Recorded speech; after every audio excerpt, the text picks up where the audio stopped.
Hey guys, it's TheFrXion here, or Tank12, however you want to call me, I don't really care. Welcome back to World of Tanks. Today we're going to be taking a look at the new Battle Pass, playing some games, and just having a good time. Let me just check my stream real fast if everything is working out as intended. Everything should be fine. Put everything on the right settings. Hopefully the quality is okay. So let me just wait a moment and see if everything is alright. Okay, voice quality is okay.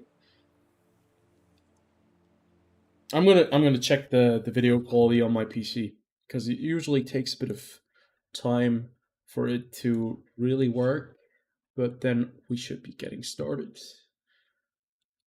So we go to YouTube, switch over to the live stream. Okay, quality seems to be fine. Switch over to the live stream. Could be that you hear yourself double, or you hear myself double. Okay, so quality is fine. I'm gonna turn off the stream on my PC real fast. I'm just gonna put it on my phone so I can see all of the questions or the comments, and if that is coming in, if everything is working as intended, then we should be starting. Oh, sorry, I kind of caught a cold. The last couple of days, it's been a bit more cold here, and probably didn't dress appropriately. So I'm drinking a lot of tea right now. I'm just drinking water, but hopefully this cold goes away. So the plan for today is that we do real fast talk about the new Battle Pass. I'm gonna select a chapter. We're gonna go through everything together. We're gonna go through the vehicles, the new rewards that we have, and then hopefully we can play a couple of games and we can see what the plan will be for us in the near future, because I do want to get some very specific things out of the Battle Pass. But before we do that, let me address one more thing. Now, you guys probably did not expect as much politics or as much politics as a topic on this channel, and I totally understand that. I just had to kind of clear the air. I really wanted to address that, especially with my history with Russia. I wanted to set everything straight, and I think I'm gonna leave it at that. Obviously, if anyone wants to discuss these politics, they can do that, but probably this is not the best place to do so, since we're still kind of just entertainment here. But I'm a very political person, and I'm very up to date on a lot of things. So that's why I wanted to address that, because I've read a couple of comments where people do not want to talk about politics, and I totally understand that, but I still felt the need to address it, at least because it's a very big thing that happened. So, yeah. Hey Alex, yeah, the Battle Pass was just released today.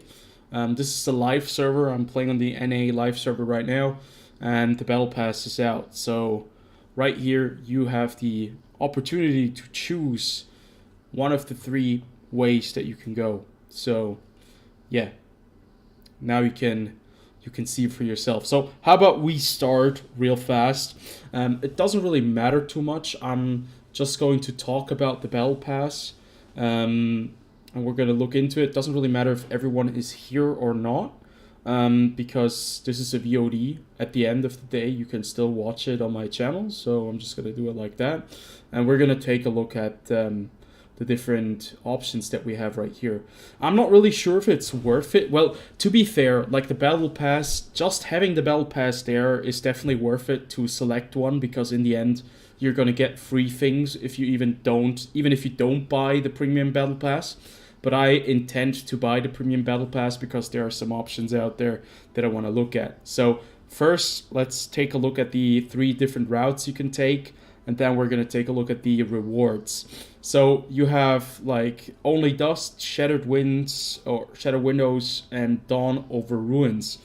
So there are different skins that you can get. One of them is for the Kranvang, which probably will be one of the most picked, I think, because the Kranvang is a very meta tank right now. But to be fair, I think the style looks rather unimaginative. It looks rather bleak, no color, no nothing. So I don't think that I'm gonna go for the Kranvang right now. Then we have the Shattered Windows, which is a T110e4 skin. A T110e4 with 2 machine guns on top, and then another machine gun pointing to the left. So there's a lot of stuff going on this skin. I think this skin has too much stuff on the vehicle. It's way too cluttered if you look at it. Like, there is so many things on it. There is a box on top of it, meal, combat, and individual. Okay, so this is the T110e4 skin. I think it looks a bit too crowded. The tank isn't very big, at least I think from like the length of it, and it seems to me that there's just too much stuff on the tank itself. So I'm gonna go over to the Leo, and I'm probably going to be picking the Leopard. Okay, so this is the base. This is level 2. I think level 2 looks quite nice. It doesn't look too over the top. Just 1 or 2 more machine guns on top. And then base stage 3 is just like adding some more stuff in the back and at the front. And then stage 4, I think the Leo is by far the best looking skin out of the 4 because it doesn't do too much. It gives you a little bit of more stuff, like the added antennas over here and here. There's some broken detail on the side, and you do have some new boxes that you don't have on the stock Leo. The stock Leo looks very clean, and the Leo with this skin at stage 4 looks pretty. It still looks pretty clean, but it has some more added features. So I probably am going to be going for the Leo right here. So how do I select this? So I'm gonna, like, you have the choice of activating one of these chapters. The chapter is 50 levels. So I want to check if everything is the same on the chapters, if it's the same content or not. So let me just check what it's at stage 20 and stage 30. So stage 30 we have level 3, and stage 20 we have the tokens. I'm expecting that everything is going to be the same on every single one of these vehicles here. So yeah, the tokens, stage 30 is the style, and I want to see if stage 29 is also the bonds. If it's the bonds as well, it's probably going to be the exact same thing all around. Yeah, okay, so it doesn't matter which chapter you pick. The only difference with the chapter is that in the end, if you get to level 50, the final style is just going to be for that specific tank. That's just going to be something that you'll have to keep in mind. So pick wisely, because you cannot change in between the chapters. I'm just gonna pick this chapter now. I'm gonna activate it, and we're gonna see what will happen. So okay, first level, we have that, and this is the first stage that we have right now. So let's see real fast, how many tokens do we get? Because this is probably the one thing that most people are interested in with this system. So if you're a free-to-play player, the only thing that is relevant for you is the upper line up here, because everything below here you can only get with the improved pass. So you can get 1 token at stage 20, you can get another one at stage 25, and then one at 40 and stage 45. So in total, for 1 chapter, you can get 4 tokens. So that's quite good. 4 tokens is not too bad for a free-to-play player. But that means you have to go to at least level 46 No, 45 right here. So if we go over to the T110e4, it should have another 4 tokens. So in total, you get 12 tokens for free if you complete the battle pass in its entirety. You have until the 29th of May, I think, if I'm correct. And you can get 12 tokens if you play the game completely for free, if you manage to get that far. But if you really want to get all of the tokens, you need to spend the premium currency, gold, to actually change or to get access to the other tokens. It's quite interesting because I'm not sure.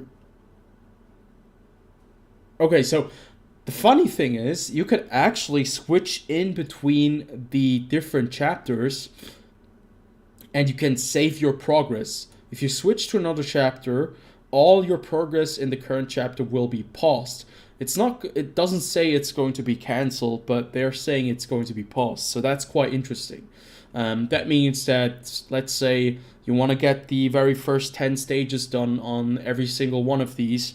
You go to stage 10, you get the first style, then you switch over to the other chapter, you do the same for that, then you go to the last chapter, and then you have like 30 stages in total, but only done 10 for every single one. So that could be something that might interest you if you only want to get to maybe to the very first token. Let's say you also pay for every single one of the passes, which is a possibility. You end up here on token 20 on every single one. You go 60 stages in total and you end up with 6 tokens. So maybe you still, I'm not sure if you still have any tokens for like from before, because I'm not really sure if I have any remaining tokens that I had prior, because I think they will convert every single token. No, you don't have any tokens from the last campaign. Every single token that you still had was actually converted into bonds. So you will start fresh. Okay, so we've gotten that out of the way. Now, if we take a look at some of the items that are for sale, you can see that you still have the AE Phase 1, the K91 PT, the Object 77 version 2, you have the Char Futur 4, you have the Panzer, which is still quite expensive. It's 12 tokens. I think the Char Futur and the other ones should be less expensive, but I don't really see the price right now. So you guys have to tell me if it's going to be more expensive or not, because I think it should be less expensive, right? Unfortunately, I cannot really see how many tokens you need. And now we finally get to the 2 new tier 9 tanks that you can get. One of them is the Cobra, which will cost you a whopping 24 tokens. And the other one is the Lorraine 50T for 18 tokens. 18 tokens already quite a lot, since you can only get, what was it in total? Let me see real fast in the Battle Pass again. How many tokens you can get for free? I think it was 12 tokens that you can get for free. So that means that you at least need to get like one entire chapter that you have to buy. So you, in the end, if you want to get the French AMX, the Lorraine 50T, you have to spend 1 chapter worth of gold to get this tank. If you do not spend any gold, you will not be able to get the Lorraine 50T or the Cobra. If you want to get the Cobra, you basically have to get almost all of the tokens, because in total, one chapter has in total 8 tokens with the premium pass, and in total it's going to be 24 tokens if you complete the entire pass, and then you can get the Cobra. Now the question is the Cobra really worth it? And I can already tell you guys, no, it's not. So let us take a look at the firepower of the Cobra. This is supposed to be... is it supposed to be a... Okay, it is a magazine loading system, so it is an autoloader. And it is actually an autoloader. It's not an auto-reloader, it's just an autoloader. It has 4 shells in its magazine. Its caliber is 120 millimeters. and the alpha damage is very low at 360 for a 120mm gun, but it does have decent penetration with its APCR shells. As you can see, it has premium HES shells with 210mm of penetration. All of that looks okay. The average damage looks pretty horrible, if you ask me. Shells in a magazine, that's okay as well. Then you get the very bad things that you have with this tank. You have the average damage per minute of 1,291 if you do not have 100% crew on it. Or maybe you have 100% crew on it, but you don't have any equipment on the vehicle. So 1,291 DPM on a tier 9 medium tank. That is horrendous. Look at the dispersion as well. The dispersion is 0.42 at 100 meters. That is atrocious. 60 seconds reload for 4 shells that do 360 damage each. That is pretty bad. That is really, really bad. I cannot underline how bad that is. This is a definite no for me. I would tell you already, this is not worth it. 360 damage and a 60-second reload time, that is a definite no from me. So this vehicle from the gun itself already is horrible, and I would not even take a look at it. Moving on to survivability, maybe it can redeem itself with the mobility and the survivability of the vehicle. It does have some kind of trollish armor, at least it looks kind of trollish. Turret armor is 130mm thick, so it doesn't really have that thick turret armor either. So, like, the cheeks that you have right here, or the triangles, they are quite flat. They're a bit rounded though, but they are flat enough to go through, I think. The upper plate is 120mm thick. It does have a bit of an angle to it, so that might bounce some shots. For a medium tank, I think it certainly is going to be bouncing some shots, but having that reload is really awkward. But moving on to mobility of the vehicle, 40 kilometers per hour top speed with a weight of 33 tons or 34 tons max. It's not very good, 40 kilometers per hour top speed.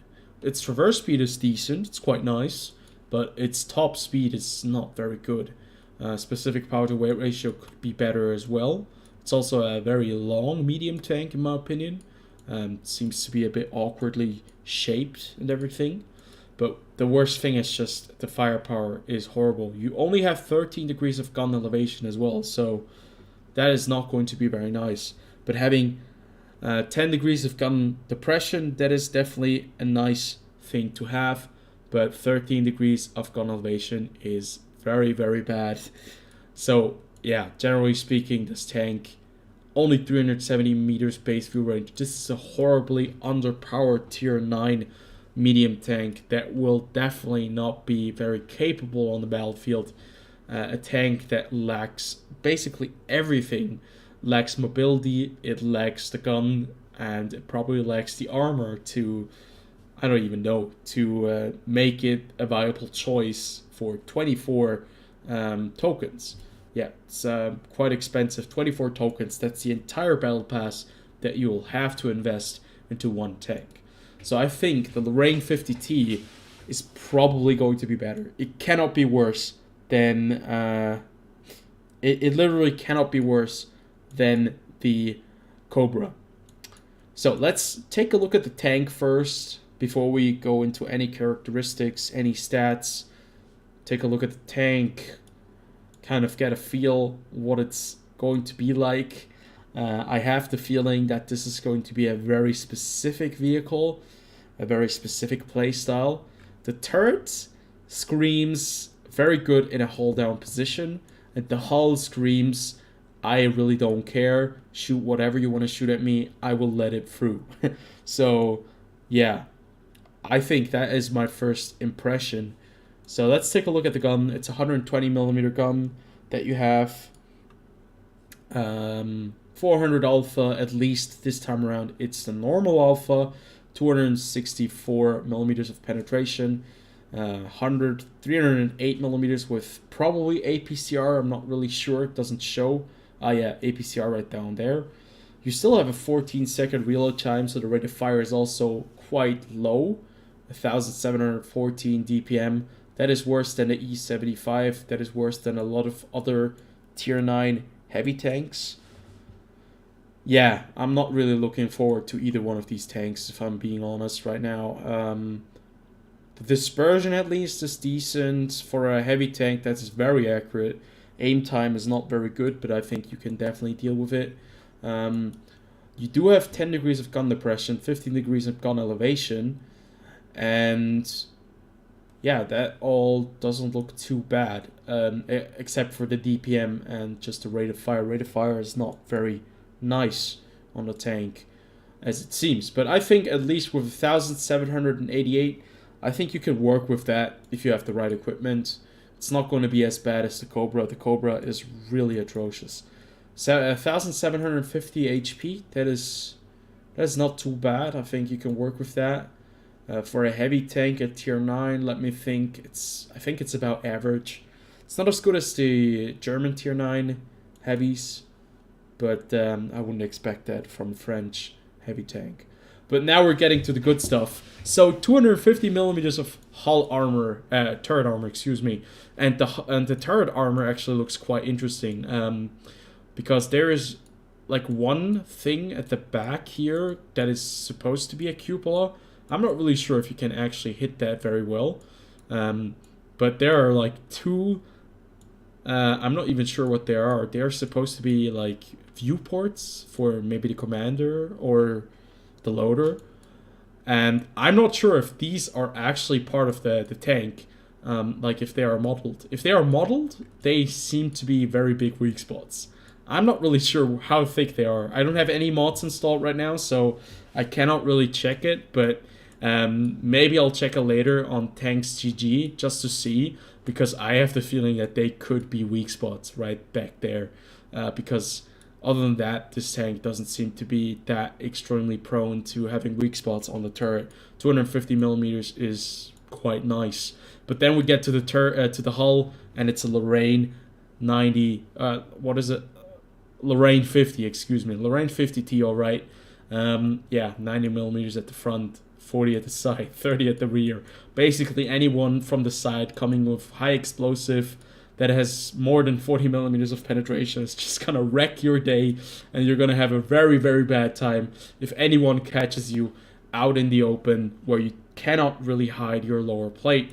And since the Lorraine 40T is quite a big tank, as you can see, and the turret is also a very big target, this is going to be an HB pinata. I can already smell it when this thing is out on the battlefield. Yeah. I think both of these tanks will receive buffs in the future. I think they will. But right now they're gonna bring them out. They're going to be underpowered so that nobody complains. Once they hit the battlefield, they're gonna perform so bad that everyone is going to be complaining, and then they're going to be buffing them. And I think then we're gonna get the first glimpse of how good the tanks really are. But I think the Lorraine 50T, at least from the get-go, looks like an interesting tank because it has some interesting features. So let's move on to mobility, because the mobility department is really interesting for me, because it kind of combines the medium tank with a heavy tank, and if it works, it might be like one of those heavies that is quite flexible, that can just appear somewhere and fight with the mediums.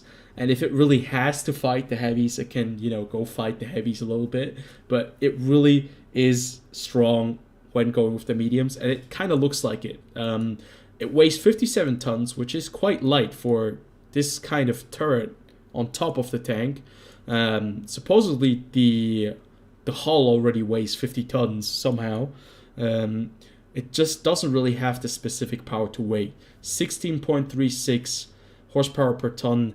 That screams of the turbo. You really need something to increase the specific power to weight. But the top speed of 60 kilometers per hour is going to be very nice. That's going to be something that that speaks to me on a deeper level. Traverse speed is not that great. What you kind of expect of French tanks, they really do not have the best traverse. And the DPM is also not that great. Other than that, the turret is awesome. It's a French heavy turret of the AMX line, the MLE line. And gun depression, 10 degrees. That's really good. The pen is good. Survivability on the turret is great. On the hull, not so much. But I think you can work with this tank. I think you can make this tank work if you really want to play it. Also, 10 meters more view range than the Cobra, which is quite nice. So the question right now is, how fast can you make this tank? It is a heavy tank. It could have been designated a heavy or a medium tank. I'm not really sure. Like, maybe Wargaming was like, you know what, designated a medium tank, and then people will put a turbo on it, and it will be even faster. But since it's designated as a heavy, you cannot really get the added benefits of the mobility slot. But having talked about those tanks now, I think if you haven't gotten any of the tanks so far, there are also bonds that you can get. So this is probably the one that Quickie Baby is the most excited about, the Bounty Turbocharger. Having a Bounty Turbocharger is going to be quite nice. I think instead of 10% additional horsepower, it's going to be 12.5, which doesn't seem to be that much of an improvement, because you are not going to get any more kilometers per hour, so you're not going to get more top speed, but having a bit more horsepower is still going to be quite nice if you think about it. So yeah, those are definitely things that people will be looking into. Oh, Bounty Stabilizer. I'm not really sure if that was in there before, but I'm not really sure. I have to check. I haven't really checked prior, because I didn't invest any of my bonds into Bounty equipment. I just bought tanks that I didn't really need. Either way, I think if you really had like to choose between the Cobra and the Lorraine, just get yourself the Lorraine. The Cobra will be a huge disappointment, even though it has the auto-loading gun. There could be a buff coming if it performs very, very badly, but I'm not sure if we should rely on an if, because in the end you're going to be spending 24 of those tokens on a tank that is very abysmal, and I'm not really sure if anyone wants to do that. And you also have to buy every single pass, so you're going to be spending at least 7,500 gold. I'll have to check, but yeah, I think the Lorraine would be a better choice. You also spend less tokens. And if you really want to get into it and you haven't gotten any of the vehicles yet, like let's say you haven't gotten the K91 PT, the Shafu 204, or the A Phase 1, or the Object 77 version 2. Now, the A Phase 1 is definitely the best pick out of them all with the Shafu 204. Shafu 204 is a really cool tank. The Kunze Panzer, I don't own yet. I've heard it's a one-trick pony. I'll have to get into that. I'm probably going to try to get the Kunze or the Lorraine. I cannot get both. I can only get one. Then I'll have to see what I'm going to be doing. But yeah, that's going to be a choice that I'll have to make in the future. Yeah, the Lorraine, it looks like a silly tank. It definitely looks like a silly tank that might work in your favor if everything is going right. But other than that, I just have to say, still kind of disappointed with the tanks that we can choose, because none of them are really that good. But the Lorraine, if you have a good game and everything kind of aligns for you, you might have a game that's quite a lot of fun, because you have the mobility and you have kind of very bad hull armor, but at the same time very good turret armor. So hull down situations might work for you, but we'll have to see. I don't have the tank yet. I might get it, but I'm not really sure. But so far, what I really want to see as well is I want to look into some of the rewards that we're getting. because tank rewards is not going to be coming back. I didn't really expect tank rewards to be coming back into World of Tanks, but without tank rewards, you don't really get a lot of goodies. You don't really get a lot of free tier 6 premium tanks. That's something that I think is sorely lacking. The ability to get those free tier 6 tanks, that was really fun, because I didn't have to buy a single one of them. And now a lot of players don't even get the choice, the ability to play like one of those premium Shermans.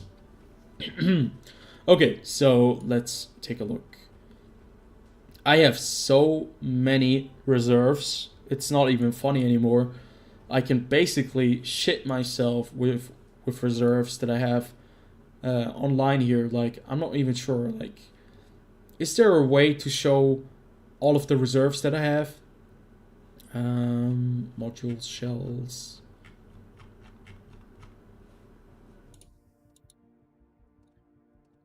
Oh, right here.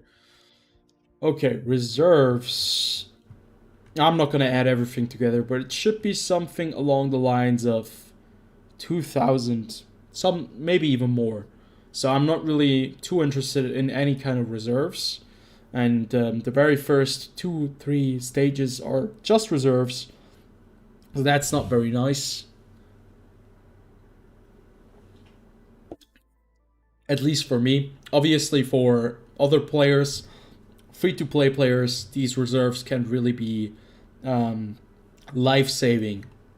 And I mean that. So, okay, I guess it's fine if they're in there. Then you get 50,000 credits. Wasn't it 100,000 credits? Okay, it's 100,000 at stage 33. But prior to stage 33, it's just 50k.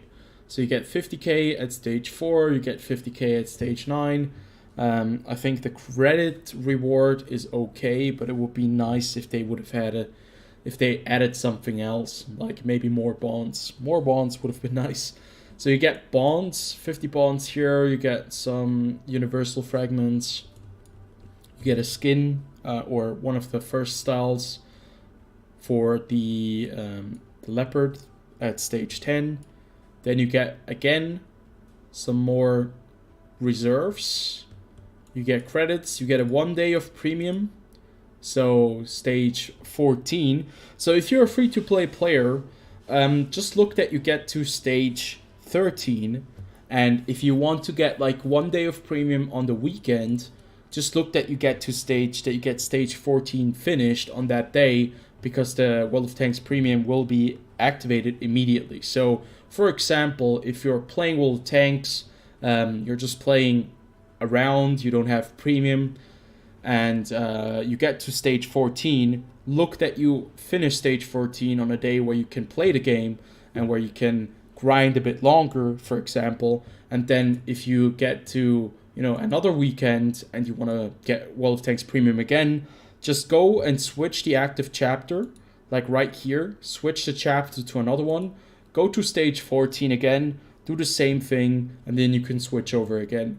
And basically you can do that every single time you go to stage 14 or stage 24, and you can do that 3 times in a row. Actually, you can do it more than 3 times in a row, because you also have stage 36, you have stage 44. So in total, you're gonna have 1, 2, 3, 4 days of premium per chapter. So that's in total 12 days of premium that you get for free. So if you do everything and you count it out, you can get 12 days of premium that you can play on weekends or on the days that you have time. And that's not a bad deal, in my opinion. But I'm not really sure. Was it more? Did they have more free days of premium back in the other Battle Pass? Because I do not really recall the Battle Pass. I didn't even finish the last one. So I'm not really sure. But I have the feeling that the Battle Pass is kind of similar to the one that they had just a couple of months ago. Let me just see real fast. One of the things that I really don't want to see, or I personally don't think that they're worth it. Like these directives, I think that the directives would have been much. I much rather had a personal reserve than a directive if I would be a free-to-play player. If I would be a free-to-play player, I'd much rather have more personal reserves than directives that only last one game. Like this directive lasts one game, gives you 2.5% more skills on events, or it's going to give you more of a benefit.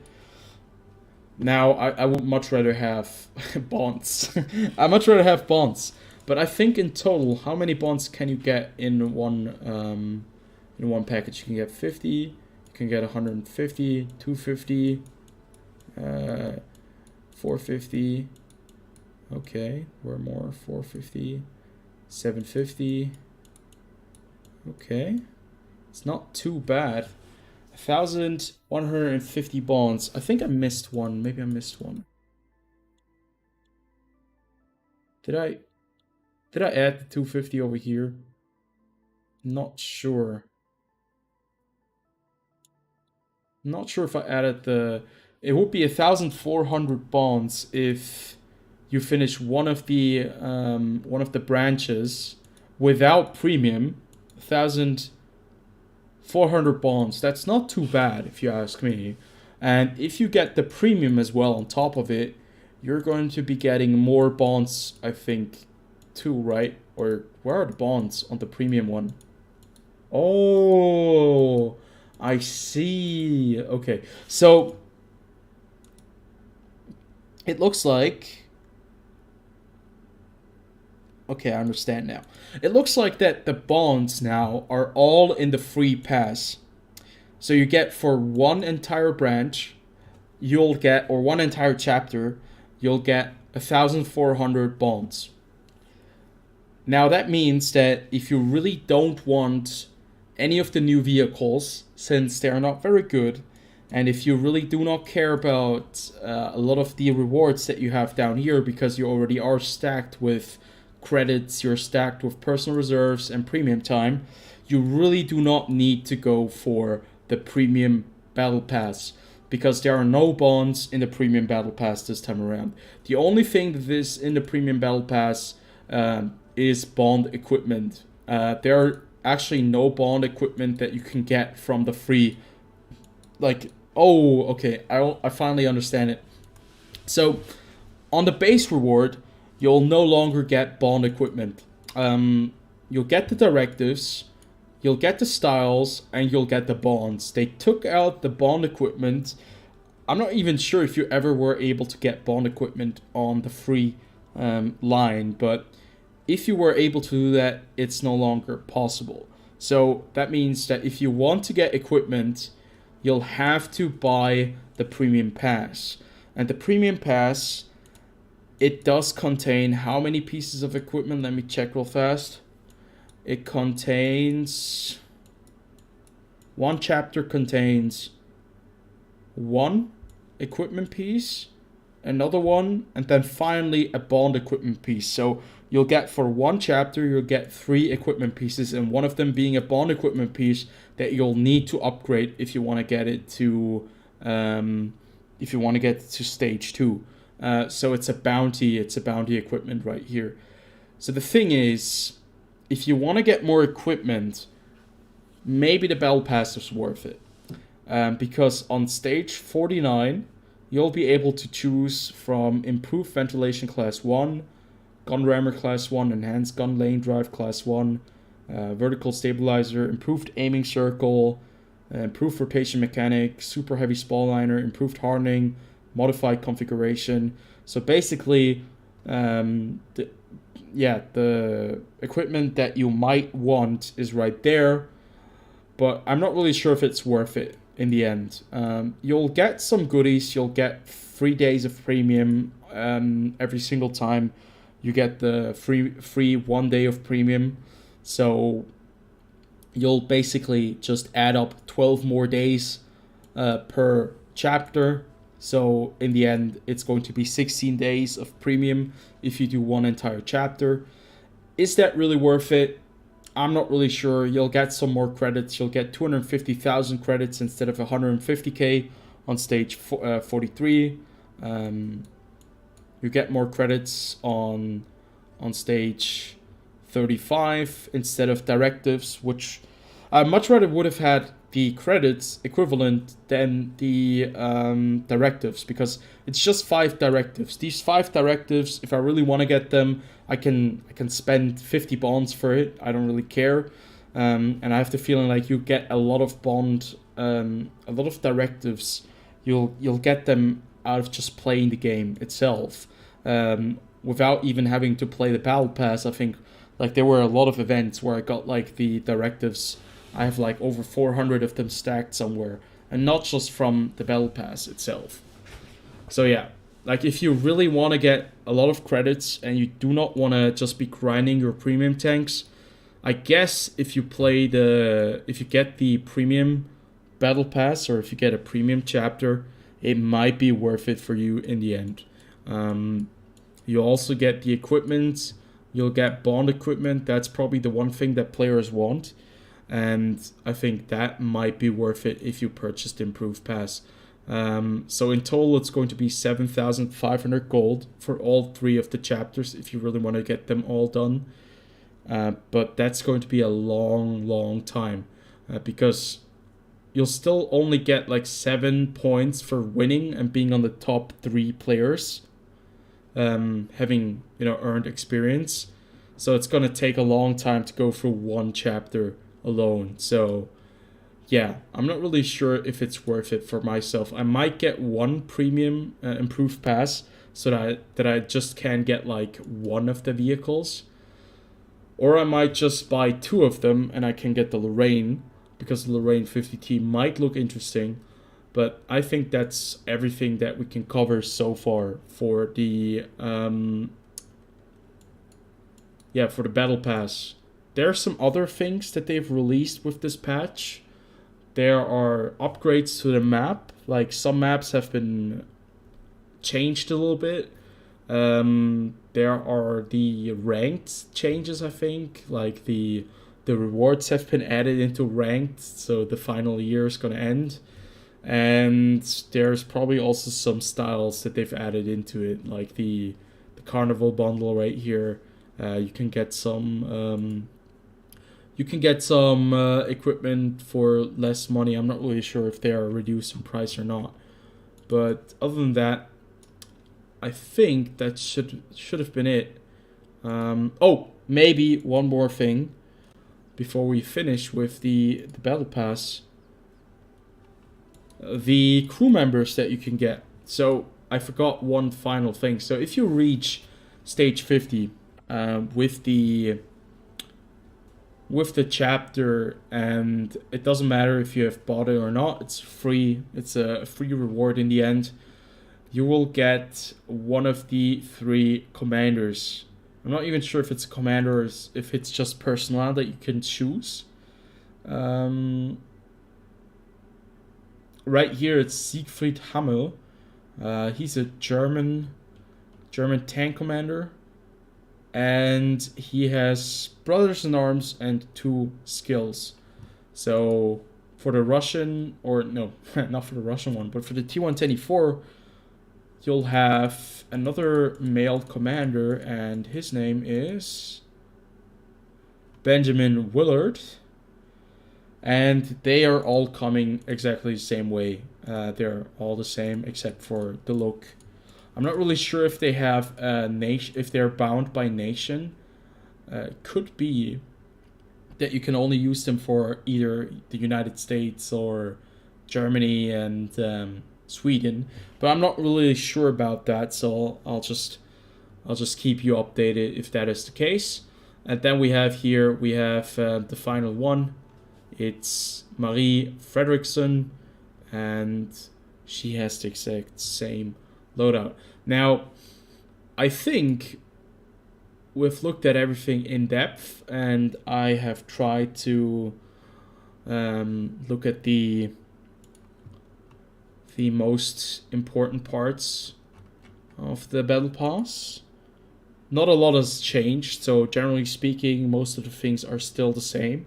The Battle Pass has not really had any significant changes done except for the bonds. The bonds are now only available for the free pass, and you'll actually get equipment now only in the premium one.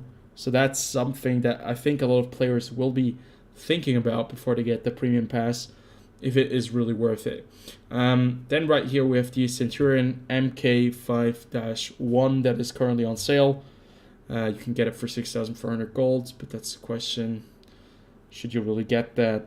There's I think I have a review on that tank, but I'm not really sure right now.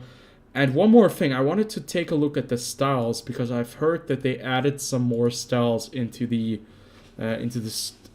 shop. Could be somewhere here. Okay, let me check real fast.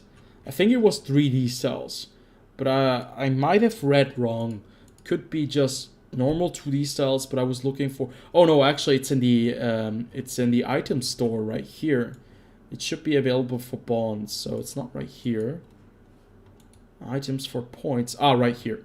So if you are looking for styles that you want to have for your tier 10 tanks that were available for a lot of gold, or that were available for a lot of credits during the auction or during another time, this could be the chance to pick up one of those styles. So for example, you have the nude skin for the IS-4, which actually doesn't look too bad. You have the... Okay, now. Takes a bit of time.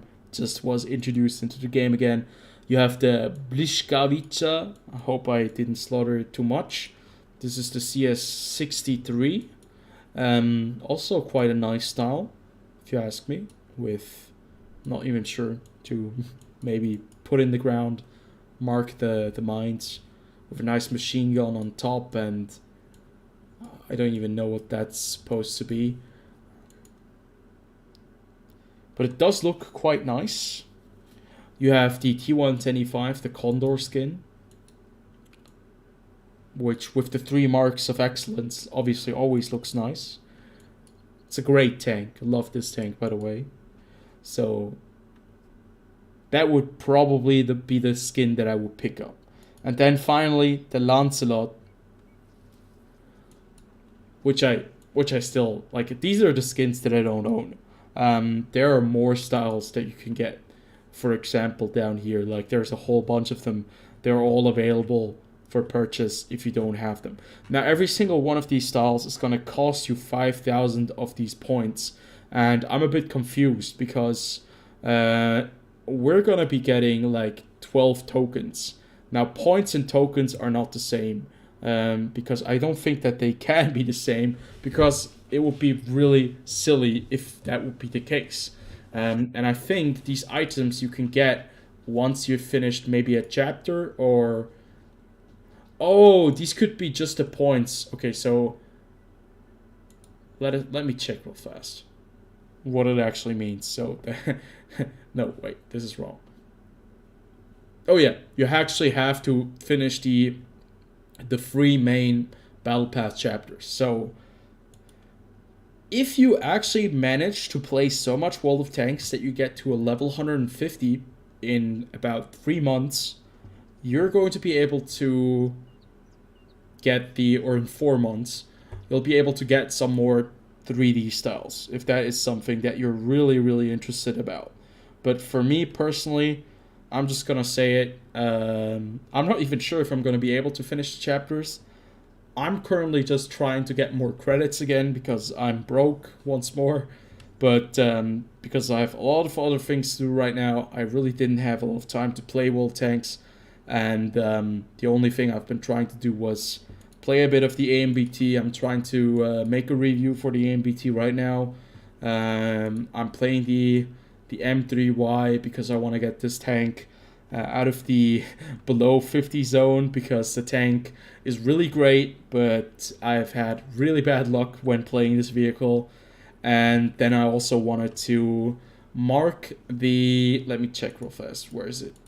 Where's my premium boy? I I wanted to mark the American Tier 8 Premium Heavy Tank, which I can't find. The Renegade? Where's the Renegade? There it is. I just managed to go to Stage 2, and or to what is it? Mastery or Marks of Excellence Stage 2.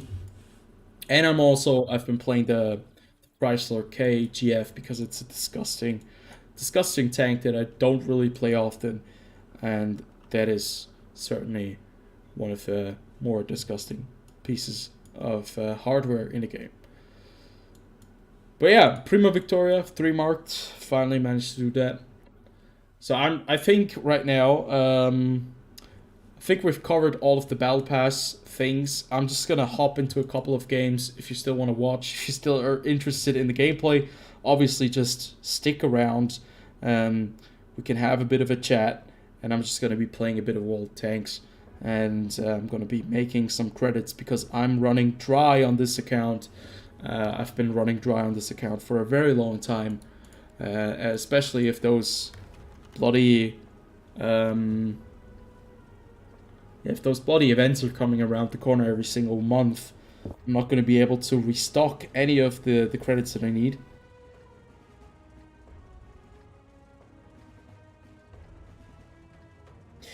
Oh, that's quite interesting. So, okay, Kiki said that if you finish the 150 stages, you can receive a tier 8 premium tank.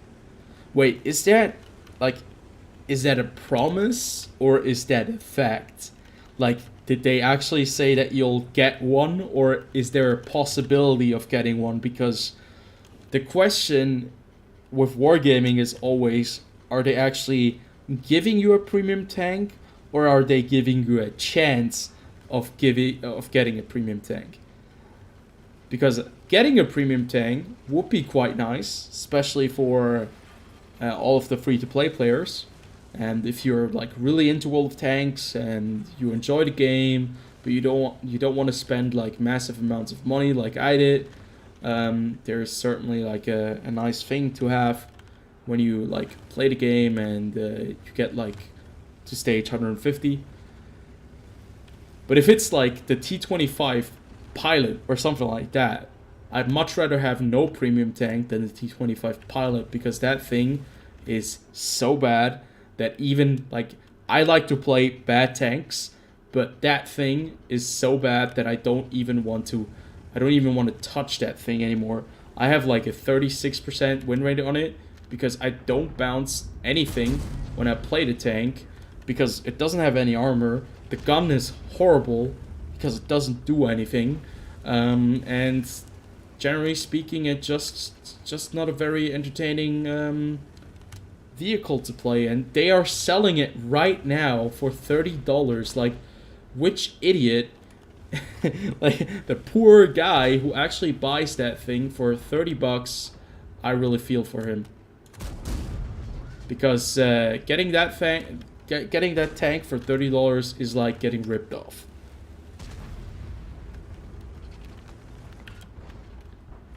That is one hell of a horrible tank, the T25 Pilot. There are other tanks out there that are bad, but the T25 Pilot definitely takes the cake of being one of the worst. I'm just gonna go over here because I really want to bully this Tiger one. I'm gonna take one shot at least, probably another one, so I'm just gonna repair my track and back off real fast. Oh, actually somebody was just waiting behind me to shoot at the Tiger. Hey, that was my kill. Now, the IS-5, on the other hand, is a lot more fun. This is a tank that I think a lot of players would like to pick up instead of the T25 Pilot, because T25 Pilot is just, it's a pile of shit, and I don't think anyone can say anything else on the tank. Now, I'm really scared of going around the corner because there are usually like 50 tank destroyers sitting at the back, and I just really don't feel like peeking 20 TDs that are sitting at the back. So, okay, I was a bit confused. Oh, no. Okay, so the IS-6 wants to dance over there. Oh my god, who just hit that thing for 600 damage? That is disgusting. That wasn't artillery. Artillery couldn't have done that. Okay. I must have been... Oh, was it the SU-100Y? Now, one of the really awkward scenarios that you have right here is I don't want to drive out, because if I drive out, I'm going to be toast, because there are going to be vehicles sitting at the back right there, right exactly in that place. And if I drive out there, I'm going to be the first one gone, because I don't have any armor. But this SU-130 PM has a lot more, like, look at this IS-2. He has balls. You know what? I need to roll with him. I'm gonna go right with him. I'm not gonna let him die out here all by himself. Oh, it was a bad decision. Shouldn't have done that. Yeah. Why? Why would I do that? I knew it was a bad idea. But it felt wrong to let the Oh, look at that. But we sacrificed some HP. That's 0.42 accuracy. But the rate of fire is quite decent, so we can work with that. Oh god. Is he actually going to disappear behind the dip? No, this is live server. We're on the North American server right now, and test server was quite short, so all of those things happened. You can actually play the full battle pass right now if you are interested in that sort of thing, and I hope I was able to show you the ins and outs of the battle pass this time around. Okay, guys, wish me luck. I want to push those. I want to push those tank destroyers. I'm gonna hope that my turret armor is gonna be thick enough. It's not. I can already tell you that. But we're gonna try to push this Scorpion G. I'm gonna load a high explosive shell. I'm gonna load it right now. Hey, Tonser, welcome to the live stream. I watched your STA2 video. That was quite nice. A very nice push on the hill. You really do enjoy that thing. It's a great tank. It's a great tank if you hate yourself. Oh, obviously it's right there. I can't even see a Scorpion G. Like, he was right in front of me and I don't even see him. I think my view range on this thing is 370 or 80 meters. But it should be a win. Oh, wait a minute. I kind of forgot that we're playing with only like tier 7s and 6 tanks. So I kind of just screwed my team over by pushing that Scorpion G.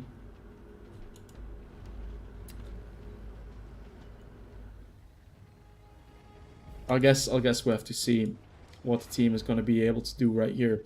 Scorpion G is in a decent position to take out this Pavlak if he's not careful.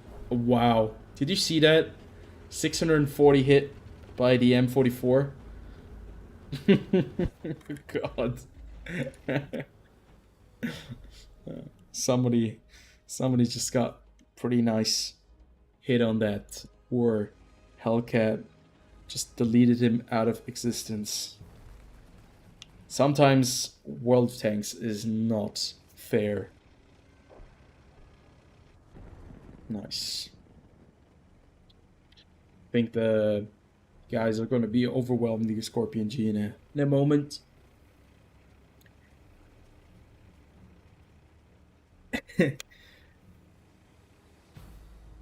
Yeah, always keep the replays coming. The replays, they're great. I think, you know, I think that a lot more players that have like, there are a lot of small channels out there that have like replays of World of Tanks, but not with commentary, but like like every week they upload a replay, and I think it's quite funny to see. And I always like to check out these little the little channels and everything that they post, because there is a lot of like raw talent out there. But I would think that it would be great if more players would just start making some kind of videos on it. Like if they would start making videos on, I don't even know, like their favorite tank, even if it is like a tier 3 tank, it would be fun to watch, to have a bit more perspective on World of Tanks. I think the Battlepass is,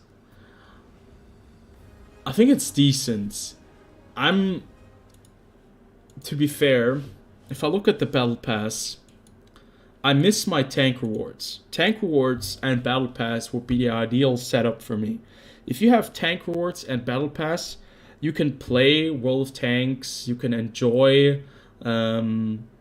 You can basically just enjoy the game, and you get a tier 6 premium at the end of the day. And when you're playing the Battle Pass, you're just going to be playing the game, and in the end, you might get a tier 9 if you use enough, if you get far enough.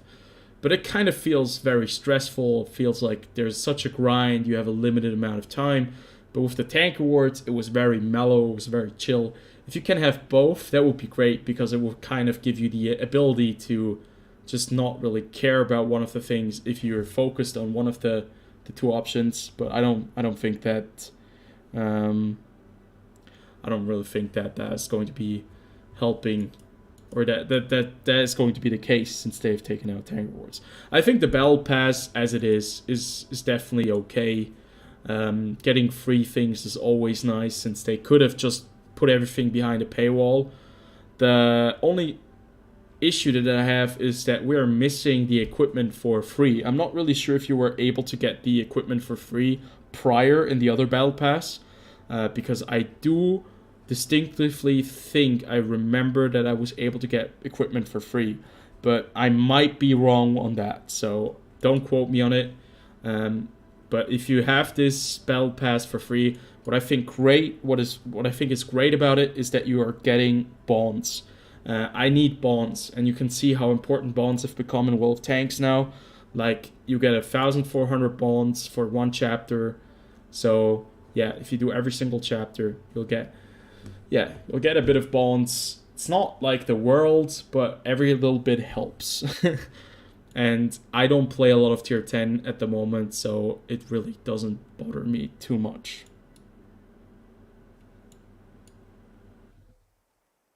Yeah, I actually have a video coming up on the Kidovets. I'm just gonna go over to the Kidovets real fast, where I look at the weak spots of the Kidovets, because this thing, I think, the question was, a lot of players will be facing the Kidovets right now. They sold some 3,000 units, maybe, not more than that, I think.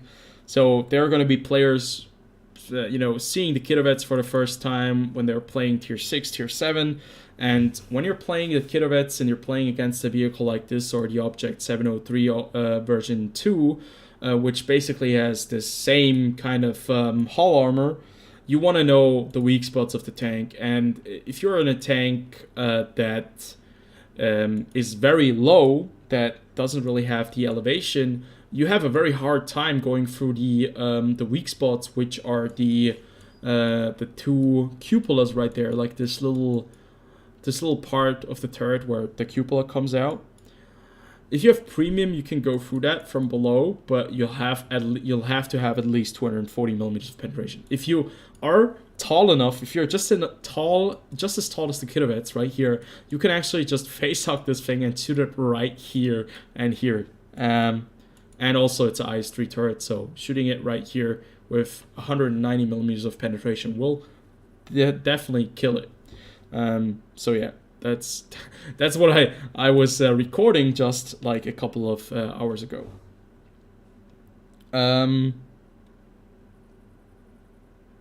Yeah, no worries. like obviously I know we're all busy here. Doesn't it's not the end of the world if you don't watch my videos. I'm not going to be counting right there, but I think it's great if somebody watches the videos. It's always fun to see what people think. Um, yeah, I'm a bit of an idiot when I play World of Tanks. I'm very aggressive, and I now really do not care about my stats too much anymore. I do care about some tanks. I really wanted to get the third mark of excellence on the Renegade, so I started going out really hard with the Renegade with the right equipment and everything, and that's when I started doing the 3-4k damage games, but it's kind of exhausting over time. And I think it's a lot more fun if you can, have your own playstyle where you can goof around a little bit, have some fun, and not always have to be like super aggressive and everything to keep up. And even if you're super aggressive and sometimes it doesn't pay off, it's okay. It's not the world. It's not the end of the world. I think that's definitely fine. Yeah, it's not everyone's favorite. Marking this tank was a lot of fun though. The Panzer 58 mods. You know what? We're gonna be playing the mods. The Panzer 58 mods, since I am Swiss and this is the only Swiss tank that we have in the game, I always wanted to get this tank. This was the very first tank that I picked up on day one when it came out, and I tell you, the mods is just, it's so frustrating. The accuracy in World of Tanks means nothing if there's RNG. Since we always have RNG, accuracy in World of Tanks is a concept that just doesn't exist. Because you're gonna miss some shots, and that is literally the worst thing when you're playing the mods and you're trying to 3-mark a tank that doesn't have the alpha. So, yeah. Somehow, I hate playing the 240 alpha damage tanks, but I love 3-marking them. I don't really know why, but I just kind of like it. Yeah, I tell you, the mods can be a pretty fun tank. But it's not going to be your it's not going to be your object 274A. I'm not even sure. I play this tank very aggressively, sometimes way too aggressively. It's a really good supporting medium tank, but on this map I just wanna be in the middle. The middle is just my place to be for me. Even though I don't really have the armor, I do have the gun depression, and I hope I have the support to light up these guys, because I do have a bit of view range on this thing, but I really do not want to get hit by a TD that is sitting in the middle somewhere there. But yeah, the mods it's one of my favorite tanks at tier 8, and definitely one of my favorites in World of Tanks.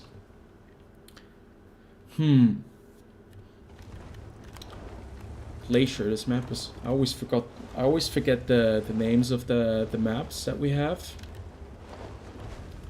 But yeah, all the action is happening over here. The Skoda T50 is probably going to try to put some pressure on the Paghetto. We're putting some pressure on the other mods on the other side. I'm gonna see if I can drive over here real fast. I do not want to anger anyone too much. There are some targets over there that I can shoot. As long as we have these guys right over there on the ridgeline, we'll have enough vision to keep a bit of a tab on these guys. The question is, can we hit T110e, T103?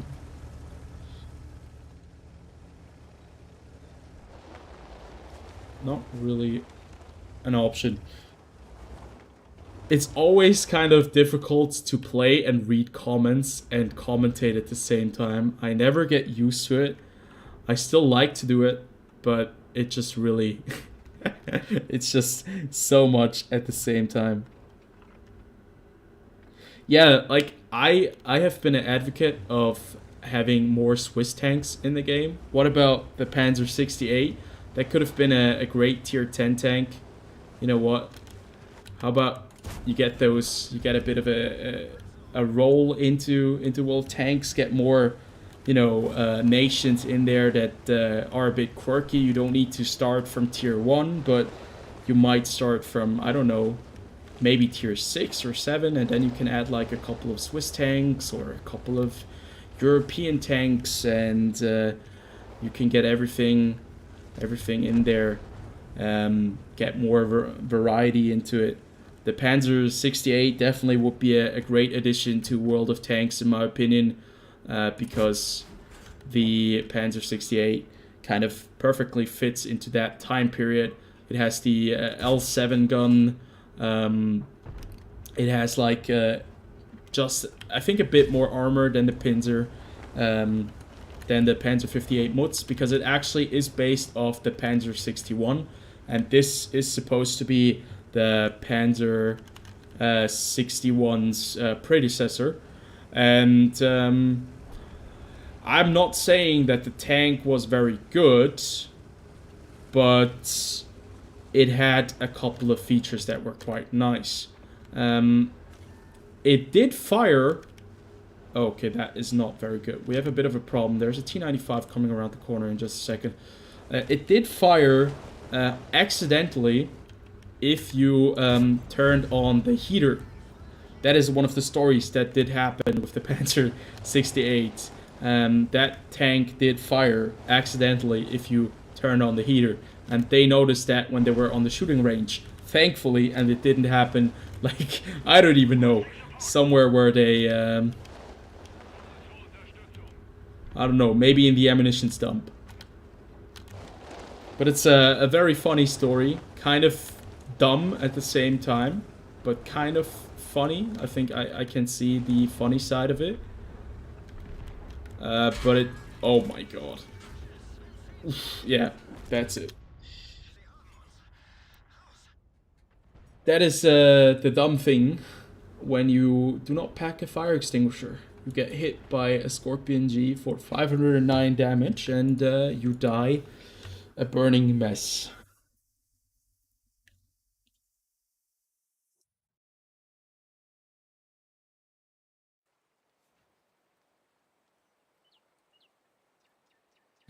Yeah, it's definitely a surprise feature when you're just playing around and you're feeling cold inside of your tank, and you just want to turn on the heater, and you turn on the heater, and all of a sudden hell breaks loose, because you fire your gun, and you destroy, I don't even know, you destroy a building or something like that. Um, I don't think that that's going to be very funny when you're sitting in the tank, but in the game it could be a very nice mechanic. The surprise fire mechanic.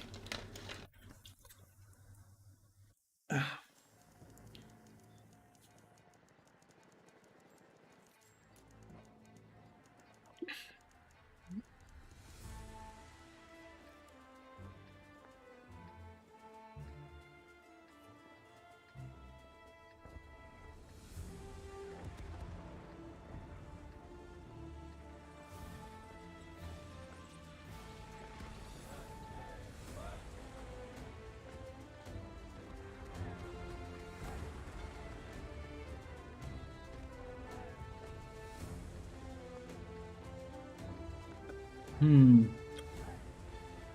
I'm not really feeling this map. Gotta be honest. In the T34 3, this is definitely not a map that I want to be in. Like, the accuracy is not very good. The gun depression is quite horrendous for at least this map. I'm just gonna go into the middle real fast. I'm gonna hope that we have somebody going to the hill and that we can support them a little bit. And maybe we'll have to switch over to the 1-2 line. but going the zero line is not really an option right now with 5 degrees of gun depression, or what was it, 6.5 degrees of gun depression on this tank.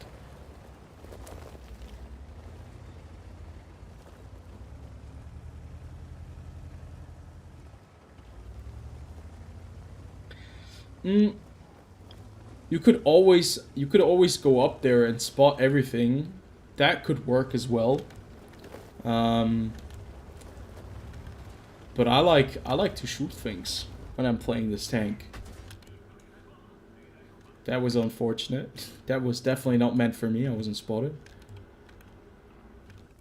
But spotting in the T-34-3, it does work. It does work. Let's figure out the accuracy. The aim time is okay. It's just such a nice feeling having 390 alpha on a tier 8 premium tank. That's so nice. Let me see if there's something over here. Kanonjag Panzer. It's quite ballsy. Yeah, that wasn't a very good shot.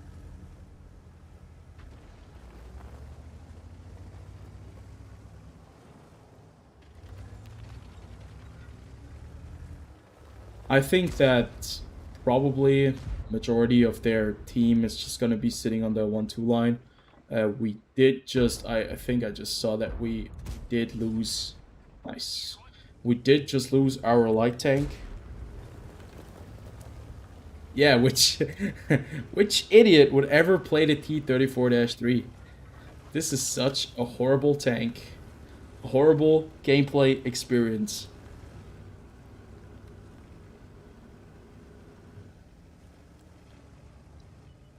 This is going to be really awkward because we really can't see anything. I haven't trained my crew for the ideal spotting setup. I was running binos for a bit on the tank, and it did work out quite nice.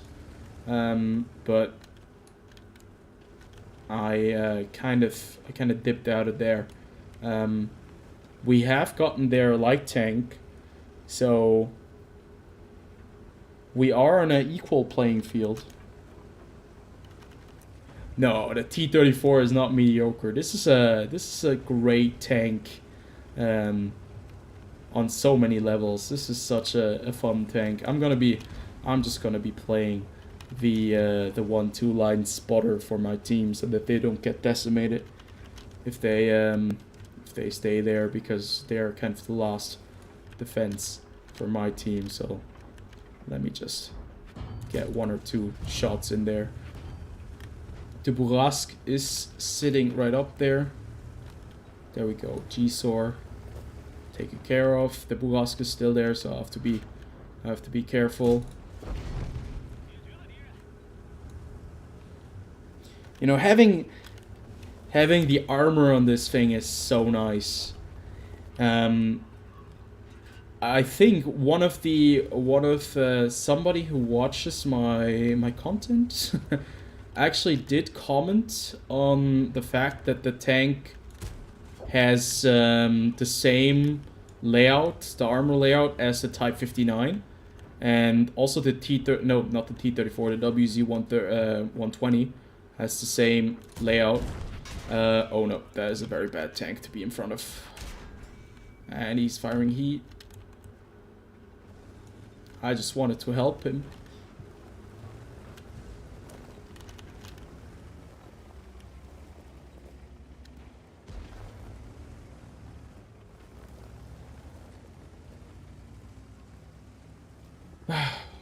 It used to be really bad. This tank used to be extremely bad in World of Tanks. Not a lot of fun. It did just have that one feature where it was able to do like a lot of damage with one single shot, but it wasn't very good if you compared it to other tanks. But I still think, I keep on believing that this vehicle has become a lot better ever since, and it still is a very nice tank. Okay, right. I will be able to penetrate the lower plate even with AP right there. Oh no, was that heat? I didn't load heat. I swear that was an AP shell. Is he in the fishbowl? No, he isn't.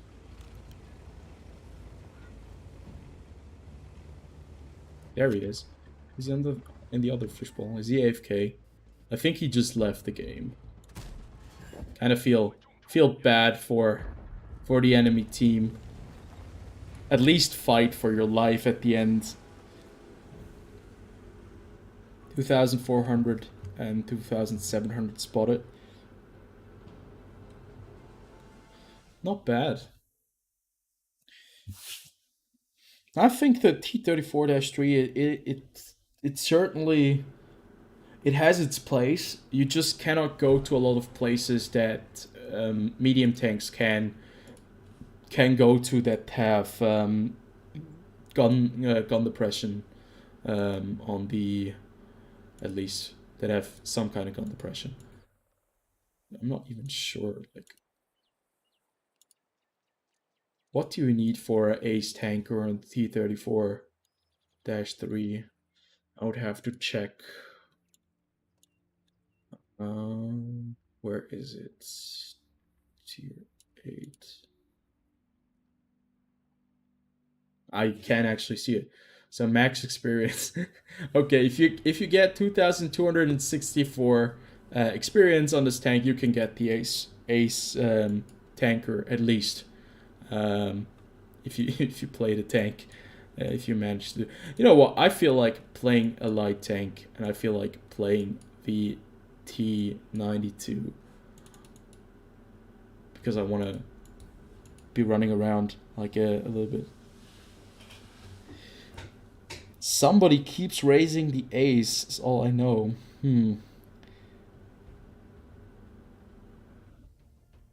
Yeah, it's definitely not me. I think my moving average. I don't even know what my moving average is, but it's definitely not going to be that high that it raises everything all of the time. But there are a lot of players out there that are really, really good in World of Tanks, and it shows on the leaderboards. I still remember, like, when I still remember when the Panzer 58 Mutz, when that tank first came out, and they later added the Marks of Excellence, because the Marks of Excellence were just kind of a new feature to the game. What they ended up doing was, like, it was so low. I think the moving damage for the moving damage on the Mutz was at that point maybe 2,000 damage, and I got into, I think, 93.4%, and then I dropped down to 91, and I was really frustrated, so I stopped playing. When I came back, I played one single game. The moving damage was somewhere along the lines of 2,600-700, and I was at 86%, and that's where I kind of gave away my Mutz. I didn't actually immediately play it again. That's when I was really, really upset. This is a weird map for light tanks. I would have played that part where the Burask is right now, but right now, in this moment in time, I don't feel like going there. Especially when you have some very annoying little pricks running around in their other light tanks, like the EBR-75. I don't even know where he is. So I'm just gonna lay low with this tank and see if I can just snipe some vehicles if they're coming down that hill. Or I would have just tried to actually light up that hill as they would have come down from that hill. But it turns out that the majority of the enemy team is down in the town, so it doesn't look like anyone is really playing up there. I did get spotted. 5.3k damage in a tier 9 game on that map. Wait, on this map, did you get 5.3k on Fjords, or did you get like 5.3k on the other map that we were just on? I just forgot it. Was it Budavanka? Something along those lines. I'm not even sure. Where did our Burask go? Our Burask? Wait. Where's the Burask? Oh, he's right next to me. Oh, look at that. We actually allowed a T-26e5 to climb up the mountain in the middle. That is pretty shocking if you ask me. But at least the EBR is out of the game. On Prokhorovka, 5,000 with the T-34-3. That's a pretty good game if you ask me. Okay, let's just see what we can do right here. I don't think the Scorpion is gonna come around the corner. I think we have enough cover to light here. This is an awkward engagement. This is all very awkward right now. Awkward things that I don't like. We have like 2 tanks that are flanking our guys down in the south, and I think as a light tank, I'm just gonna go over there and I'm gonna see if I can support them. We already do have a Panther and a RHM, so I might just not go there in the end still, because I think they might have it locked down. This is a really uncomfortable situation if you're playing a light tank, because we are pretty much stretched all over the place.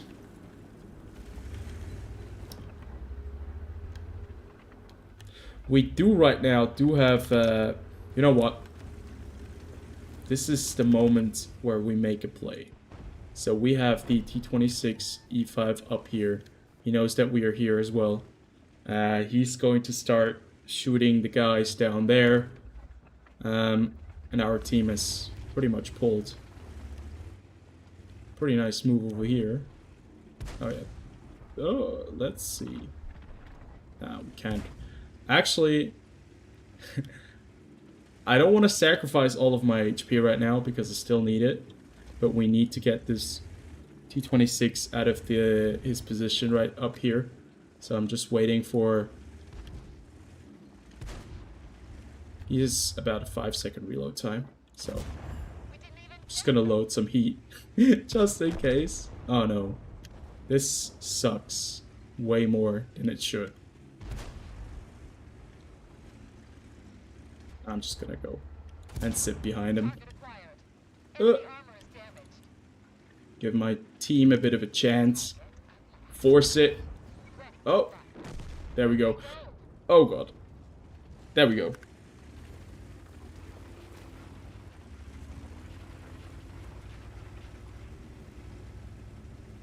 Yeah, this game will definitely not help me with getting my third mark. Usually I do build my light tanks to be a bit more of the passive scouting style, if you can call it that. Oh god. That is horrible. I'm just gonna use my mobility. I'm gonna go up there and I'm gonna flank them all around, but I have the feeling that if I go all the way up there, I'll be gone for too long, and they will have cleaned up. But they are in a very tight spot where they can, like, hide quite nicely. Oh boy, there's a Centurion one right back here. So I might need some help. Did he spot me? I don't think he saw me. He'll know that I'll be here. Okay, so this is the final tank now. I'm just gonna turn around. Oh boy, he's right in front of me. Great.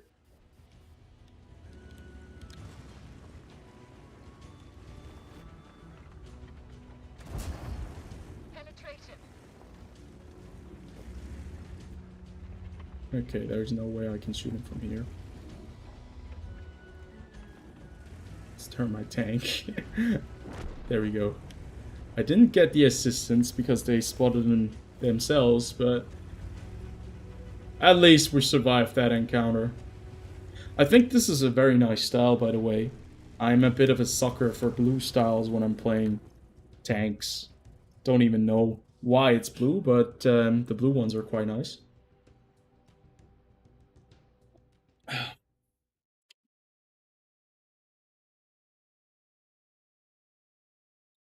But do any of you guys have like a lot of vehicles in your garage that you just don't really play, but you have lying around in the garage and you're still kind of thinking about putting some crew in there and, you know, getting all the equipment and getting the tank ready to play, but in the end you just really you don't go around, you don't get the tank ready because you always have other things that you're playing, or you don't have the credits and you're just kind of thinking about, well, I maybe don't want to play the tank. I want to do some other things. I want to play a tier 6 tank instead. I have like a ton of tanks that I want to play, but that are just sitting around in my garage and that I never get around to, like the Futur 4. I still want to like review all of the tier 9 reward tanks. How am I supposed to review these tanks if I don't play them? So yeah, the only one that I really played a lot was the AE Phase 1, and the AE Phase 1 is pretty aggressive. Oh god, my channel's gonna get copyright strike because of you know, isn't that like the biggest issue when you have so many premium tanks that you kind of have the feeling that you have the obligation to play these tanks? Because I have the feeling that I have to play the premium tanks that I have in my garage, because if I don't play them, I spend money for nothing. And and why would I spend money if I don't want to use it? So I kind of end up only playing a couple of tier 10 tanks, some tier 9s. I kind of grind a line, but I don't go any further than that. Yeah, I think the biggest thing is just the important thing. You want to own the tanks, right? You want to have them, but you do not want to play them. Like, I sold 4 tier 10 tanks. So sorry, my driving's horrible because I'm reading the chat. I sold 4 tier 10 tanks to get myself the Kirovets, because I really wanted the Kirovets. I played the Kirovets. It's nice. I think I got the I've got the Ace Tanker on the Kirovets, and I'm not sure if I want to play the Kirovets right now again, but yeah, it's a bit weird.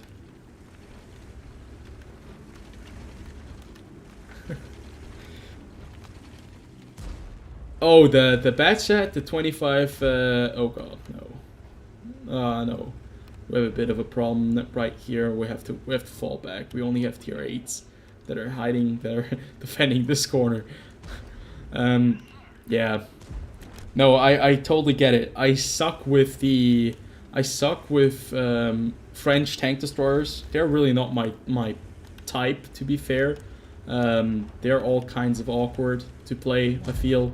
And I still try my best, but just sometimes I have the feeling it doesn't work out. I love the French medium tanks though. The French mediums are they are a handful. They're great. I really enjoy them.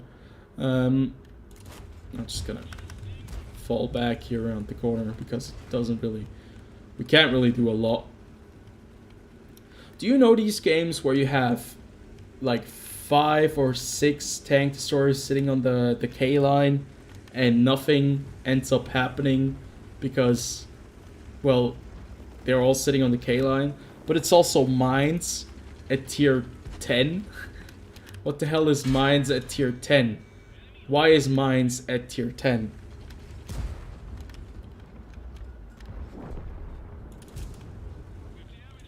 Oh boy.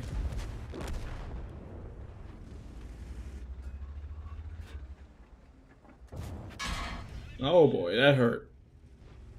I have to keep in mind the TL1 LPC is quite a long tank.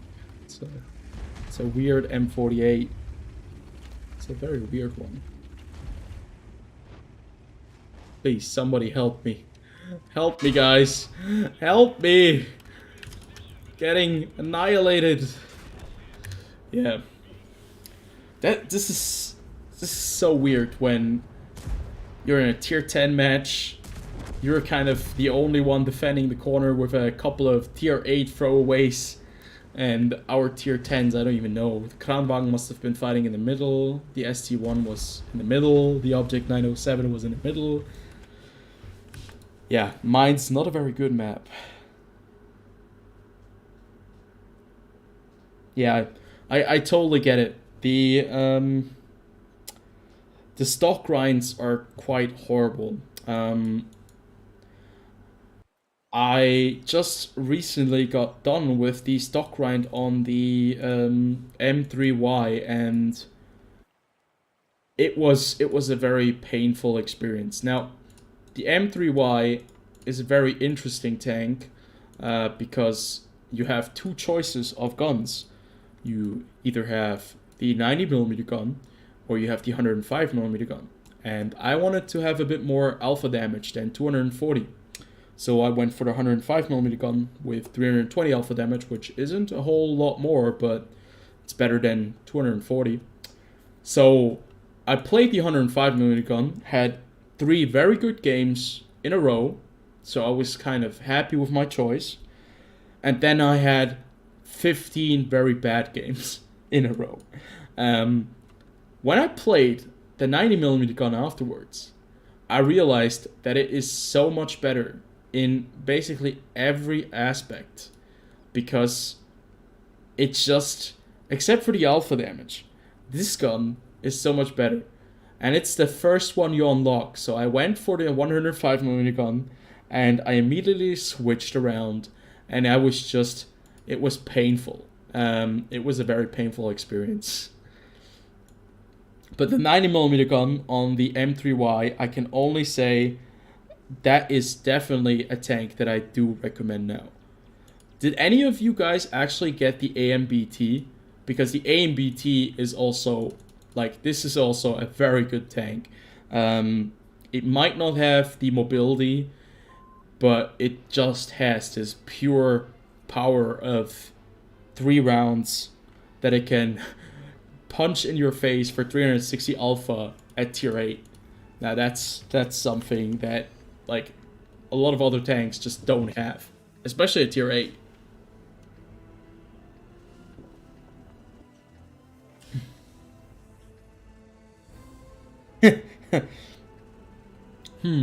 Yeah, I have the feeling that the Skoda T56 might be just a tad bit overpowered. Just a little bit. I'm not really sure if it's my 10 years playing World of Tanks talking to me, or if it's the fact that the Skoda T56 does like 1,000 damage in 3 or 4 seconds. And the thing is that tank just hurts so much it hurts so much to go up against the Skoda T56, even at tier 10. When you're playing a tier 10 medium tank and you kind of get caught out by a Skoda T56, it sucks. It sucks so much. Yeah, I don't even know what Wargaming was thinking when they first introduced the Skoda T56, or like even the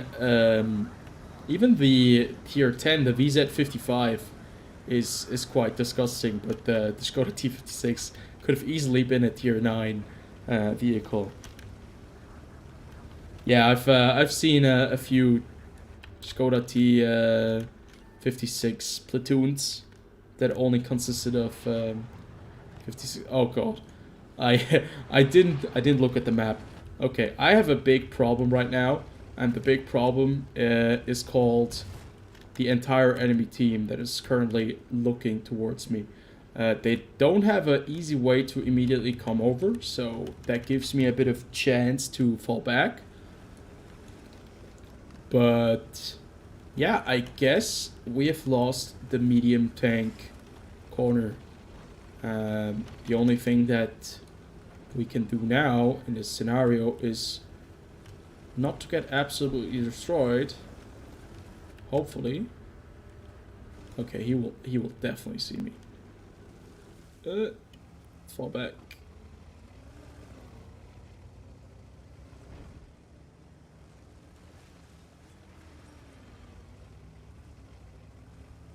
Okay, this is a perfect example of when the entire team goes one way and just kind of sits there. Nothing ends up happening.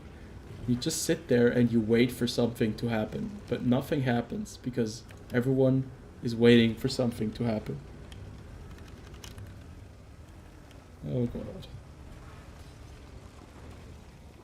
Yeah, don't get me started on the S-Conqueror or the Object 268 or the Object 277. Oh, there's so many objects out there. We have a bit of a problem here because we basically don't control the middle. We barely have somebody in there. Our STG guard is going to... I should have told him to fall back. But I think he's smart enough to know when to fall back and when to push. But this is a very awkward scenario, especially since the accuracy on this tank is not very good.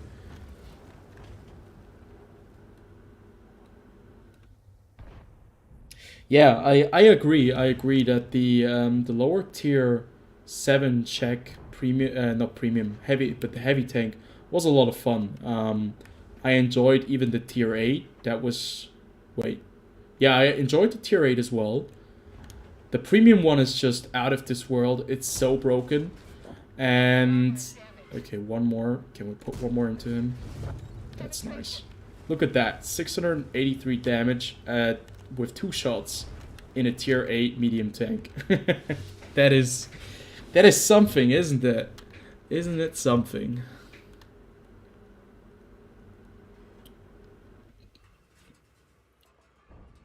I need some help here. I can't hold this corner by myself. If they start moving in, they're gonna light me up. The STG guard is still alive in the corner, by the way. Somehow the STG guard is still alive, and I don't understand how that is the case. How is he still alive? What is he doing over there? So okay, we have the AMX. The Kran is coming in. 270, that is a horrendous low roll. I'm not going to be shooting that if he's right in front of me. He's going to go into the dip. That's not going to be very good.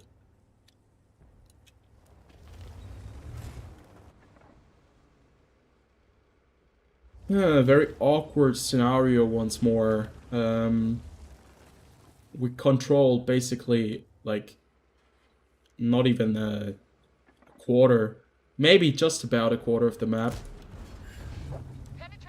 Okay, we probably got lit up right there, and that's what's going to happen when you get lit up in that bush. So what we have to do here is we fall back, we use this little mountain or this little hill as cover because we do have a bit of gun depression on this thing.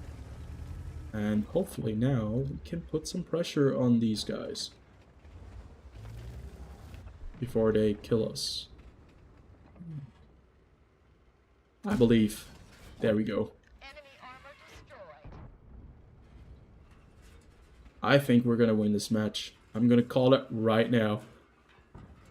I'm not gonna trust that shot. that shot was massive bait. Oh, the other shot on the other hand. That is not massive bait. Ooh, the Scorpion just got ammo wrecked by... Oh, we got the Kranwagen. They were way too aggressive. They were way too confident in that push. And the guard is still alive. He's still kicking. How is that possible?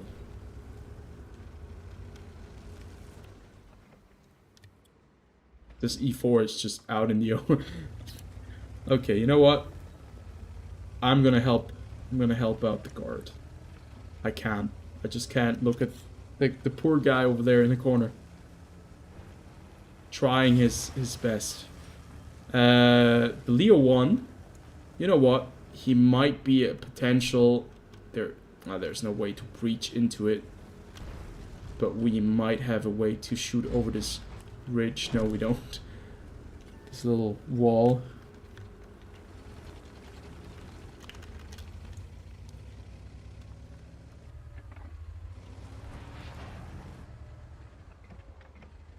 Oh, there's dip.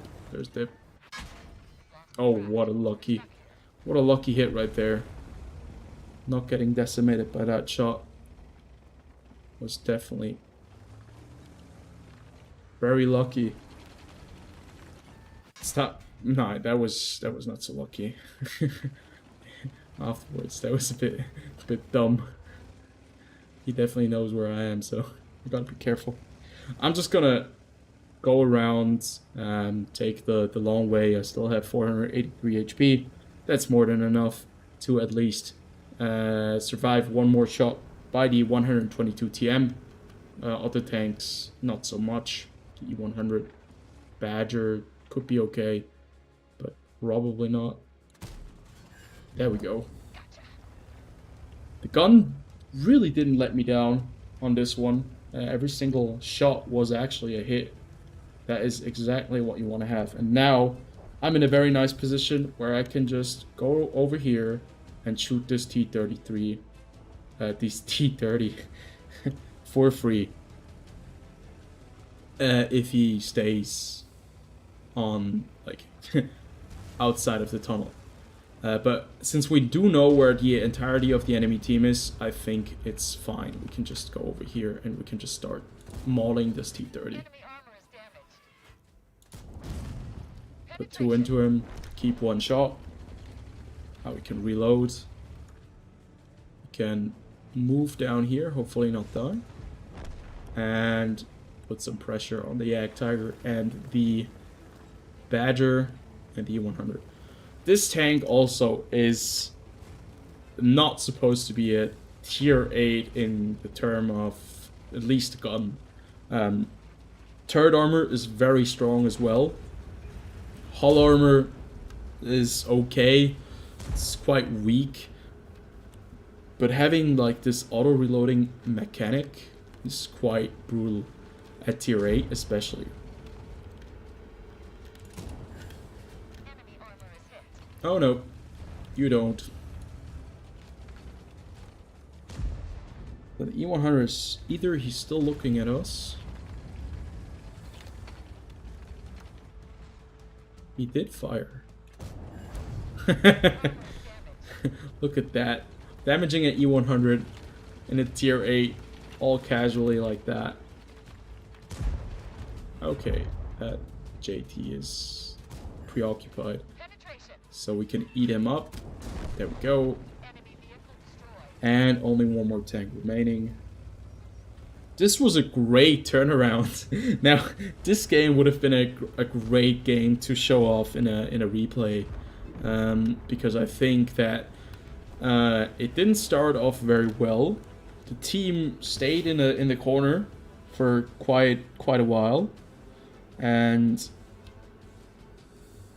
it just didn't really work out at first. But the longer we waited, the better the game turned out. The more tanks we were able to defeat when they were coming around the corner, and we were just able to pick them off one by one. That was a very, very nice match. Especially in that corner, the E100 did some serious work. He did some serious damage. Over 6,000. Almost 7,000. But it just shows you this AMBT having an auto reloader is just so nice. And Wargaming themselves actually did say that this tank was not supposed to be this good.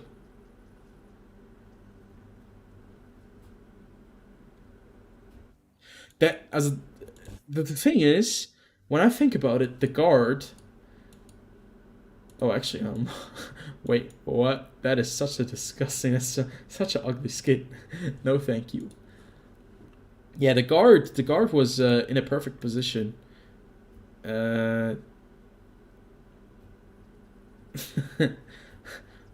Trent Cass. It's a new in a silly German tag. Who, who is this? Who is this? Yeah, yeah. Thanks for commenting. Thanks for the messages. I'm just gonna put that down real fast. I don't even know who that is exactly, but dying to a German tank, yes. Or no, dying in a German tank. Yeah, that sucks. Okay, let's see. Oh, oops. Closed it by accident.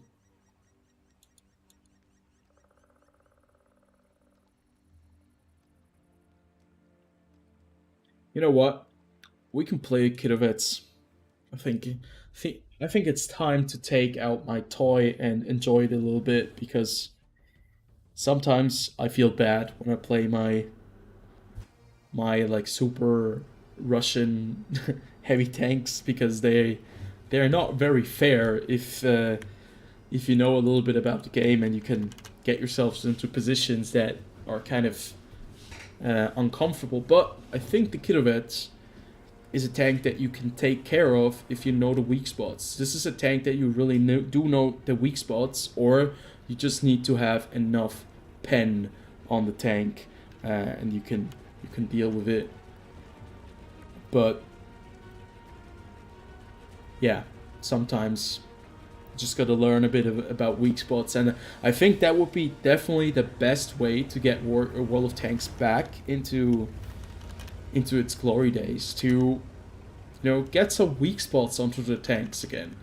You don't really, you can basically just reduce the gold spam if you're able to penetrate those tanks with standard rounds. I think that is something that Wargaming should definitely look into, because playing against only tanks that have amazing turret armor and some tiny weak spot on the lower plate is not a lot of fun. That's basically what we have been doing for a while now. And there is a tank that I'm really afraid of. I don't want to sit in front of him. Oh, we have another one. We have one ourselves. And right here, now let's see if I can. Nope, we bounce him. The funny thing about the Kidovets is you have like 30 kilometers. No, that's too much. But about 25 kilometers per hour reverse speed, which is kind of ridiculous and hilarious at the same time. So you're always going to be able to fall back. This Skoda is not looking very healthy here.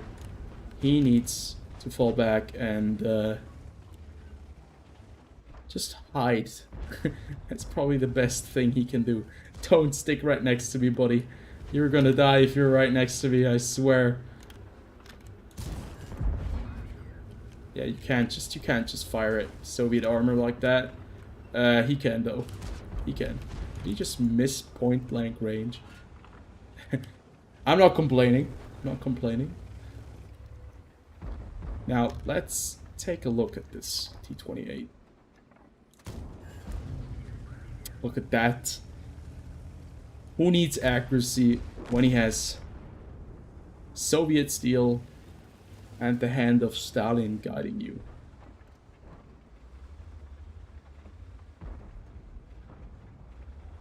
Don't want to expose myself too much. Also, I have to be careful that I don't waste too much ammo.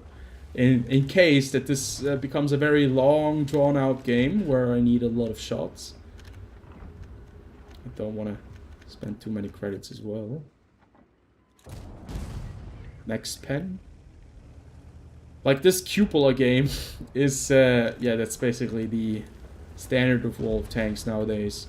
And I'm not even sure, like, I think they're really confused, and they're allowing me to do that The cupola, the second cupola there is a bit difficult to hit if he's on a slope. But the Renegade, I'm kind of worried about the Skoda T56. If the Renegade, if I hit his cupola, it's going to be a very easy pen. We have to be careful here. I'll have to tell him to fall back, because I don't want him to die. I still need the firepower that he has. So I'm just gonna try to... Ah, god damn it.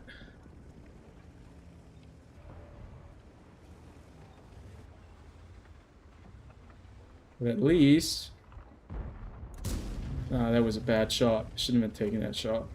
At least I now have some assistance. I have some armor in front of me.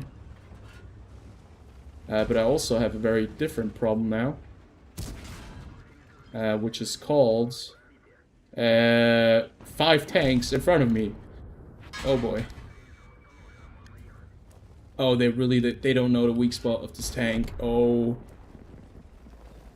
Yeah, I think having a weak spot video makes sense. He bounces tracks. And he dies to a Stridswagen S1. Very nice support. Good support team. Very good support. I can... Oh no, what? Somehow I bounced his turret. Oh boy. Yeah, there's always tank destroyer sitting right there. Be careful if you peek. He's always going to be right there. This is a very close game. Still, in the end, this is a very, very close match. There's also a TD up there as well. So he needs to be careful. And he died. God damn it. No! Why is everyone pushing? Why are you all just pushing in like crazy, guys? This doesn't make any sense. God, I need you alive. We've lost the medium tank route. We cannot lose all of the heavies right now. Sometimes these teams puzzle me to know, like, to all extents. I really don't understand how everyone is... Come on. No! That one shot that needed to go in wasn't a hit. The Carnarvon needs to... He needs to... Okay, very good job. Very nice work. I'm gonna load a high explosive shell. I'm going to go chase the SC-130PM real fast. Hopefully I can take care of him. Because if we don't, we have a problem. He's the one tank that can one-shot us right now.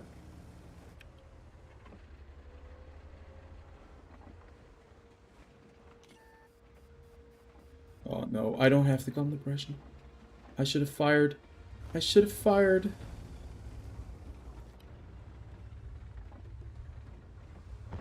Oh yeah, there we go.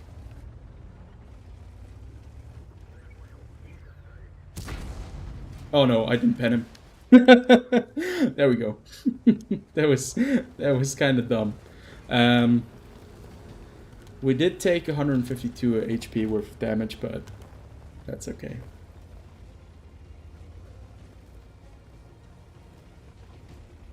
Now we have a different problem. We have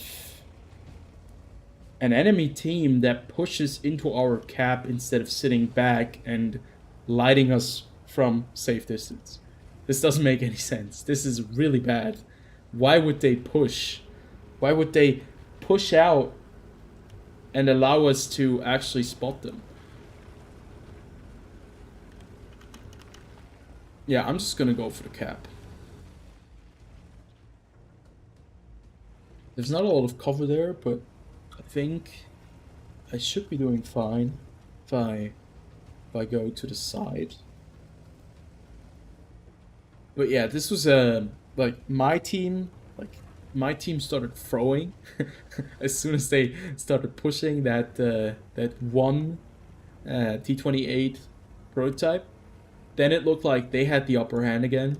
Then we managed to take out the IC-130 PM, and they made some weird kind of hybrid push into our cap, which didn't really resort to anything because they didn't fast cap, and they... No, actually, at least they have a Udis who's playing defensively and who's trying to just... He's just trying to shoot whatever the KPZ-07 spots for him. Oh boy, we have a problem here. We have a problem. Nice. That was very important that that T-34-3 just gets him. But you can see the troll armor on this tank.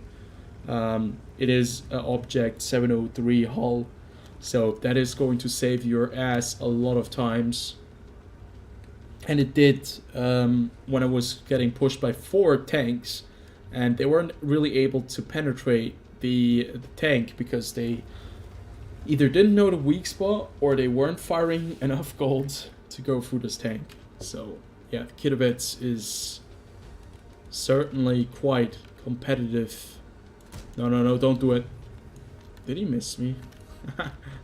Okay. That's all fair. I'm happy with that result. Having 3,200 damage in a Kidovets is, I think, it's quite nice. The gun, I'm very used to this gun because I played a lot on the IS-5. It's exactly the same gun. It has the exact same statistics. But yeah.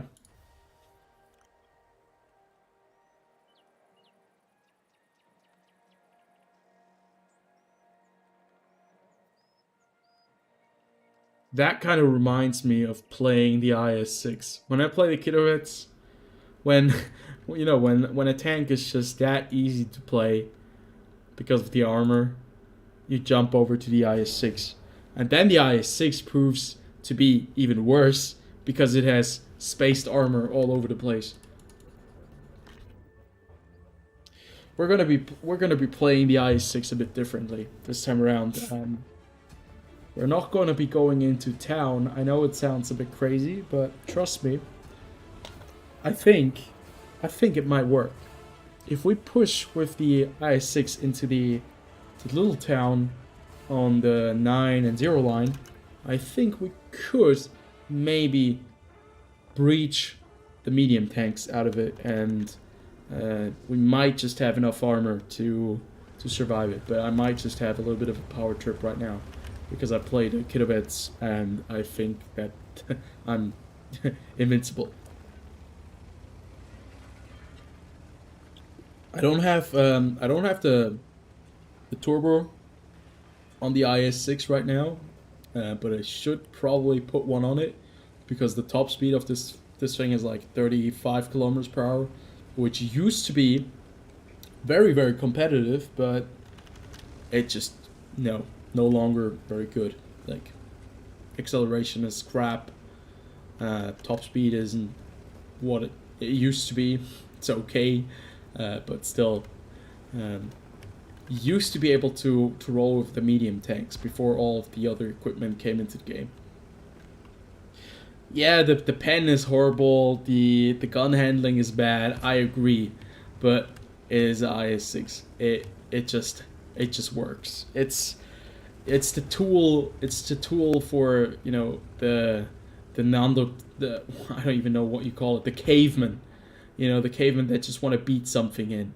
I obviously should have went into the middle if I wanted that, but I'm gonna prove that the IS-6 is a sniping machine, and that the IS-6 kind of is just there to shoot whatever is like 4 kilometers away, because somehow, I don't know why, the IS-6 just works.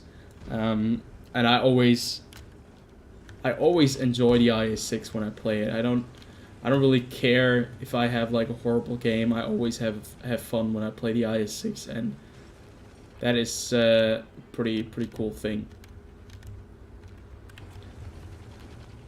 Okay, so I'm gonna slowly creep over to the Burask.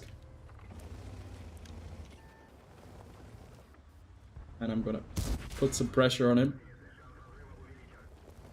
I hope, like, all of the TDs are in the city. Because you can see that there's an AMBT over there, but I'm not too worried about the AMBT. Ah, damn it. I'm worried about the Burask. He isn't firing premium shells, so that's a nice thing. There's the AMBT. Oh, we can't really... We might just be able to pen him. Yeah, right there. Because the turret is 250 millimeters thick at the front, but the sides are really, really thin. Right there we go. Just, you know, sometimes you just have to push. Give your team a little bit of a gentle nudge towards one direction. And you yourself can just kind of sit there and enjoy it. Even if you get hit once or twice. Doesn't really matter too much. And one more hit for the road. Nope.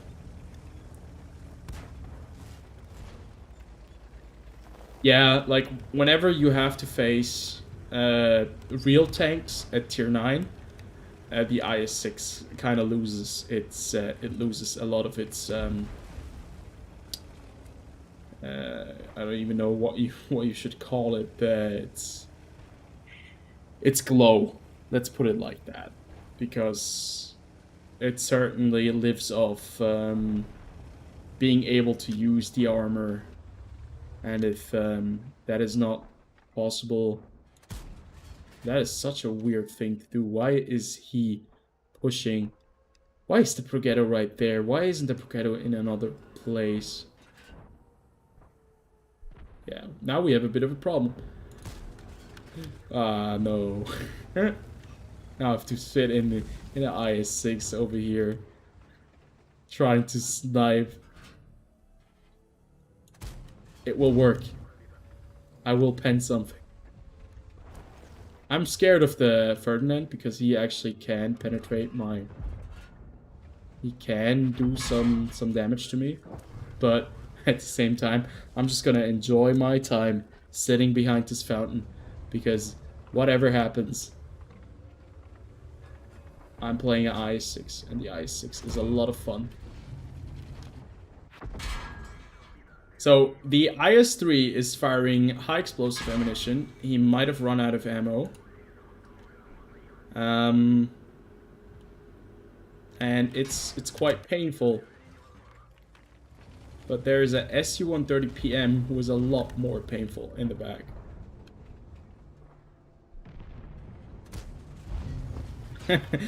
Like, some of the pens, I have to be honest, some of the pens just, it's kind of ridiculous, right? What does this tank have?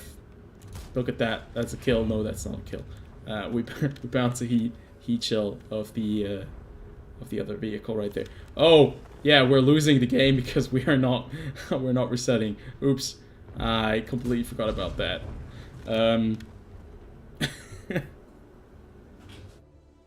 Yeah, in the end, it didn't work out as I intended it to work out, but I would say, why wasn't my team relocating some medium tanks onto the 0 line?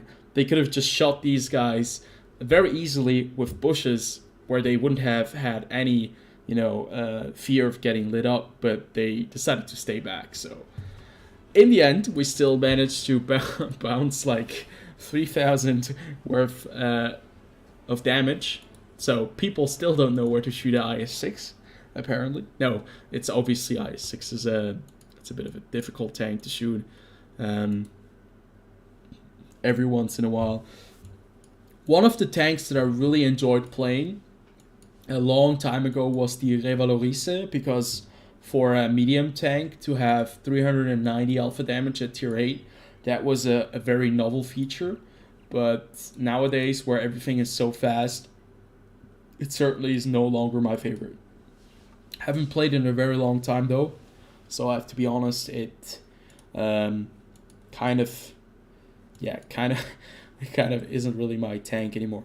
What was my tank was the Löwe, but I haven't played the Löwe in eternity, so not really gonna start now. I wanted to play the VK, but I forgot my equipment. My equipment is somewhere.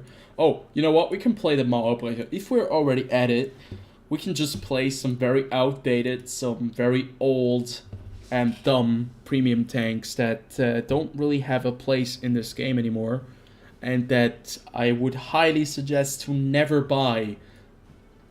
Or not suggest, but I would highly advise against buying.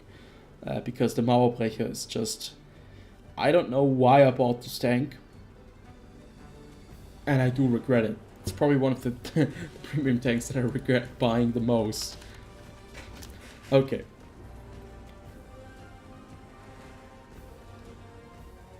So, a tier 10 match as well.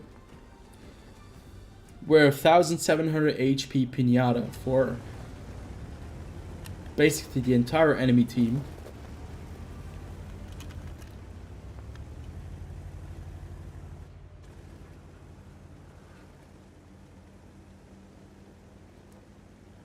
But at least the tank looks nice.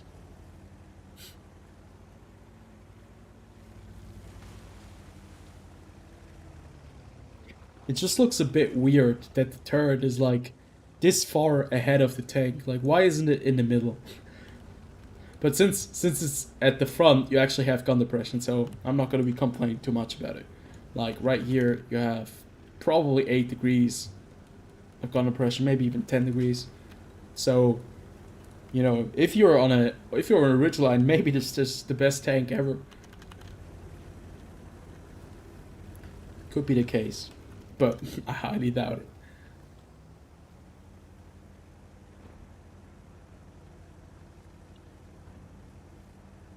But still, I have to be honest, we should always have a place for these super heavy tanks in World of Tanks. Like, the very quick meta of those fast heavy tanks with a lot of DPM, high alpha. I'm not a big fan of that meta. I think the meta kind of stinks because games are over very quickly.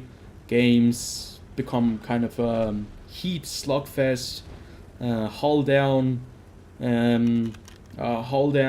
like engagement, and it's not a lot of fun. I used to really enjoy those drawn out games where you were playing your mouse and you lost a lot of HP or you lost half of your HP, then you had to fight on and you had to survive for the remaining of the game and you had to push something maybe, and in the end you just barely survive because you're a mouse and the final shot that they sent your way, which should have killed you maybe when you're engaging something, bounces, and that is something that I really enjoyed. It's not like it's like there were always fast games with World of Tanks, but now because the game has gotten very, very quick, very, very fast, I think there are a lot more fast games than prior. Look at that! I just missed point blank at like this Pershing, and I'm not gonna get any damage off of him because I suck. Oh my god. Just by playing this tank, I get punished. I drive an hour over here to get into position. Everyone has already killed the entire heavy tank force over here. So I drive on. I finally get a shot off at the Pershing. The Pershing drives away. I miss him. Okay. What is the pen in this thing even? 220.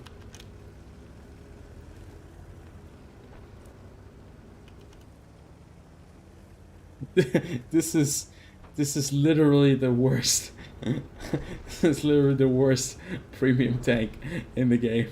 I don't even know how Wargaming managed to sell this piece of trash. And I even own the other one. Why do I own the other one? Why do I own the one without the skin? I don't understand. I'm so confused. I own this one and I own the one without a skin. It's so bad. Please, Object 268 version 4 or version 8, just drive forward. Do something that I can shoot you. Oh god, this is...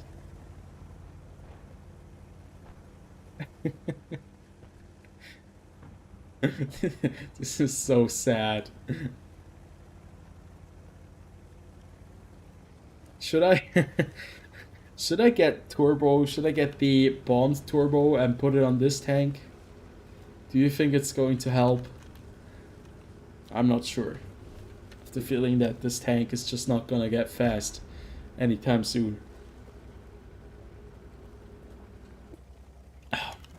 So.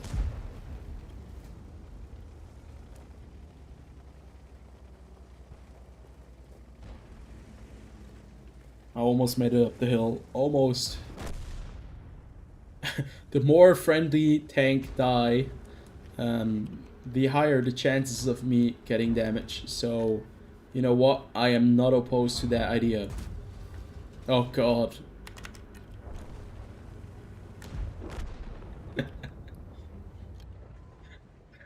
It would be funny though. I think it would be very hilarious if if I run around in this tank in a turbo. Oh no, it's so bad. How is it so bad? I didn't even hit this. No, I must have bounced or something. Come on, give me one hit. I have 260 millimeters of penetration. Oh my god, come on. At least I get some assistance damage. I'll put only 452 damage. It's as if I wasn't a part of this game. Oh, God. What the hell is this even? This is such bad. This is such bad gameplay.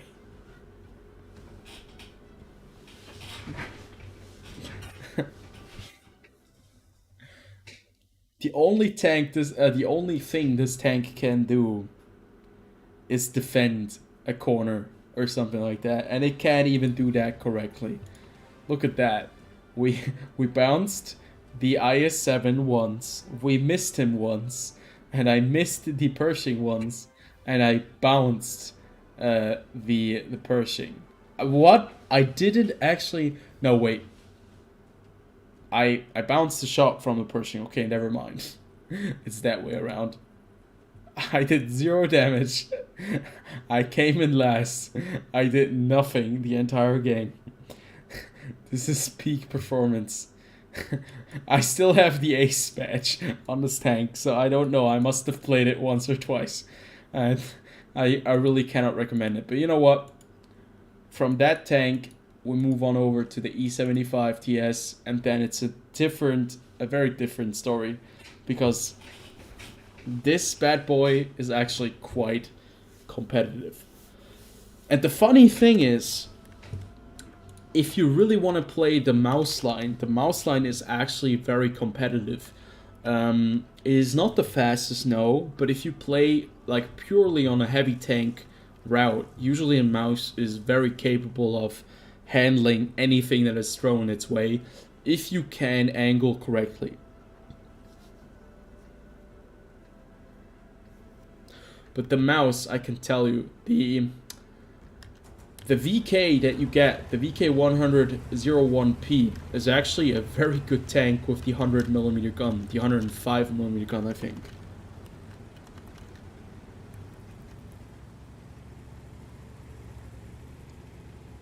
The 101, the armor is so good. For a tier 8 heavy, the armor is incredible. Like, even tier 9s occasionally just completely get pissed by shooting the VK and not being able to pen it, because it is either angled too good or somehow it just has like magical armor that give you more armor. The Moistion is actually not too bad. The biggest issue with the Moistion though is the problem that it has a cupola on top, because it has a very big weak spot for a mouse. The mouse turret already itself can be penetrated with premium shells, so you kind of have to look into it. I just got penned twice by 2 Type 59s while they were driving through.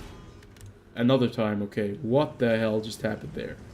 Could you Could you please move a bit back? Oh boy, 384. That was pretty shitty. Every single one of these bastards hit me. Okay, so hopefully they get punished. Burask is just he's just YOLOing into them. He just doesn't care. The other Type 59 is gonna be moving in there.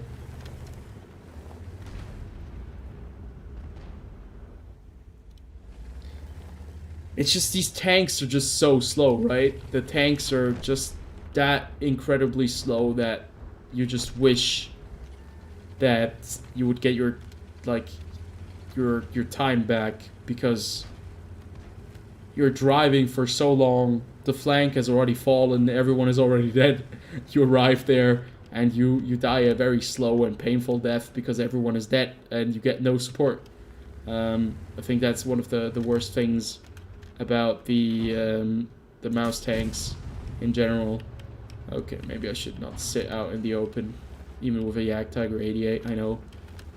Should still respect his 88mm gun, even though it doesn't really do a lot of damage.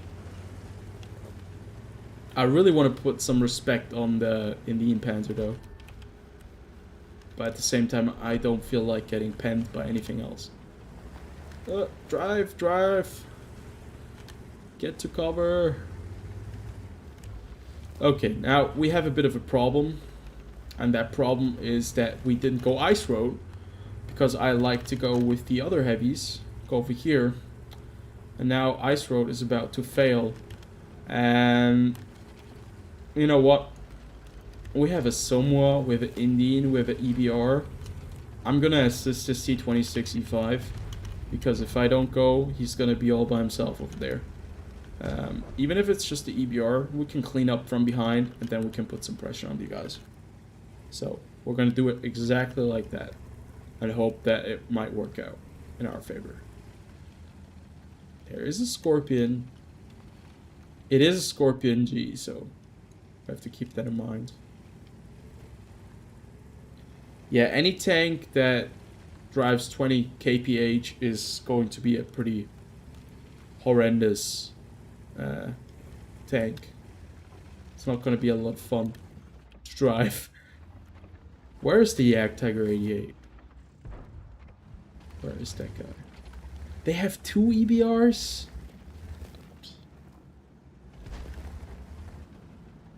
Now I'm questioning myself if I should have headed back and left his T26E5 all by himself, but that would have been kind of a shitty thing to do.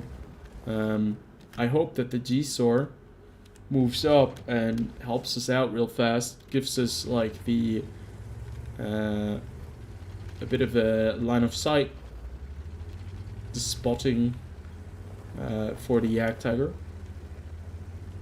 I'm just gonna move up a little bit. Hopefully the Scorpion isn't able to hit me. Oh, right there he is.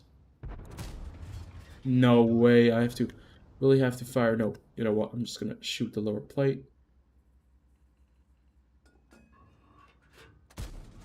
There we go. Just gonna...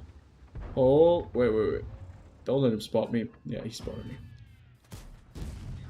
Ugh. What an awkward scenario.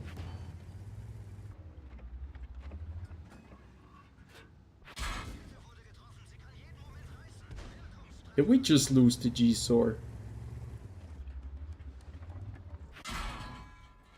Yeah, I'm not gonna shoot that guy. Come on, buddy! Just angle. Is he gonna drive behind this guy? Oh no.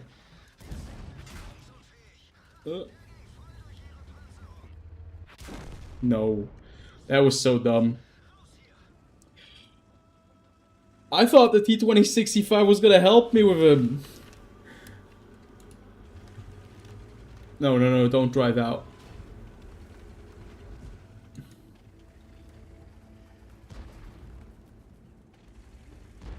This is going to be a very close game. because we kind of threw it. Yeah, the E5 died. I kind of expected that, to be fair, because I was shooting the Yak Tiger, and I was kind of confused as to why the Yak Tiger wasn't losing more HP. Then I realized that the T-2065 wasn't shooting him. He was sitting behind the rock and he was waiting because he was scared of the Scorpion, which I can't understand, yes. But he kind of left me out to dry while I came in to try to help him out. Yeah, kind of sucks.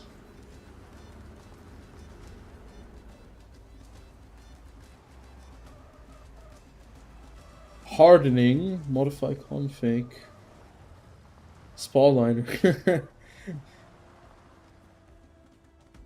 Not bad. You must be a big fan of super heavy tanks. What do you think of the Type 5 Heavy? Have you played the Type 5 Heavy?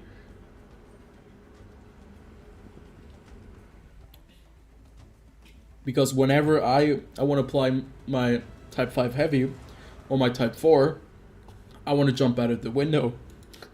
Is there any equipment that that helps me out? Because those tanks they're the worst tanks that they've ever added into the game. They literally don't make any sense. When they were first introduced, they were mediocre. They weren't very good, but they were mediocre. They worked. Their armor was strong enough. You had a tough time with standard rounds, but with premium rounds, you were still able to fight them without having too much problems with their armor. But as soon as they gave them the 15 centimeter howitzer cannon, or whatever it was called, the naval ship gun, which just did like the high explosive damage, and the Type 50, no, not the Type 50, Type 5, which actually gotten the premium high explosive shells, when they were starting to do like 1,100 damage per shot. That's when the game was at the worst, in the worst place, in my opinion. Ooh, nice play. That Scorpion is gonna be dead.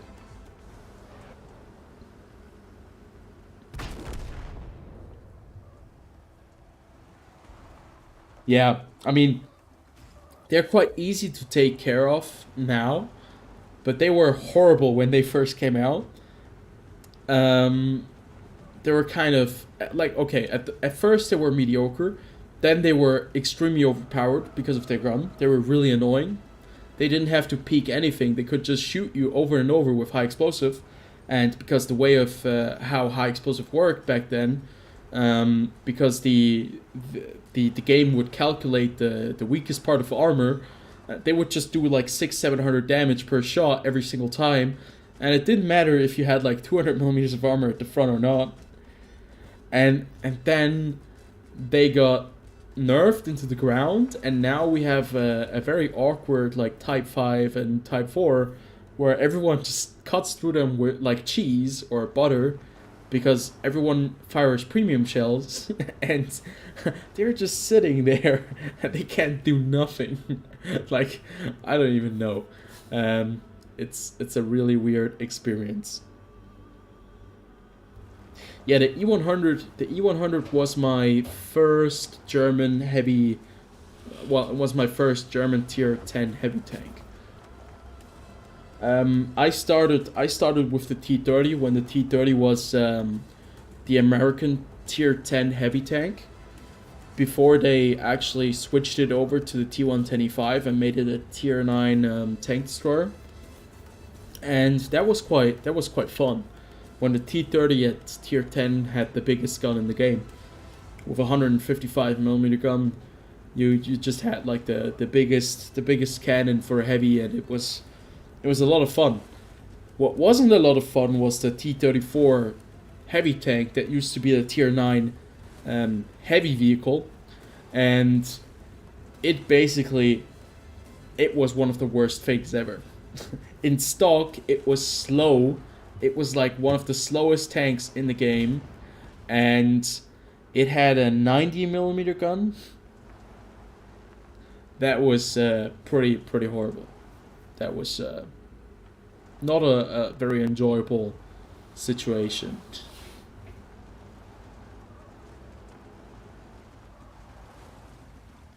Yeah, I'm very lucky. I never had to get any kind of equipment for the T30, or I didn't have to get any modifications on the T30 to be more exact.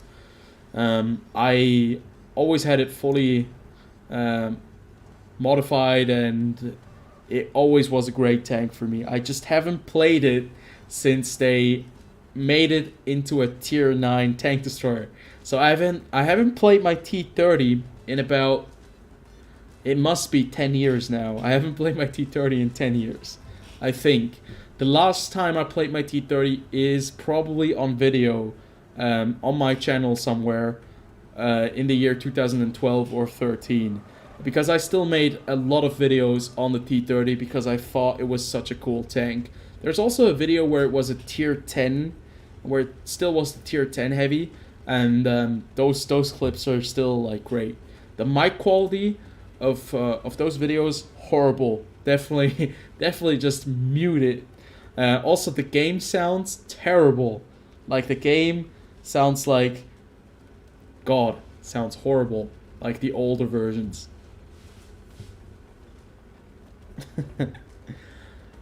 I bet you the T30 is still a lot of fun. I would have to buy it back, but I do guess that the T30 is still a lot of fun.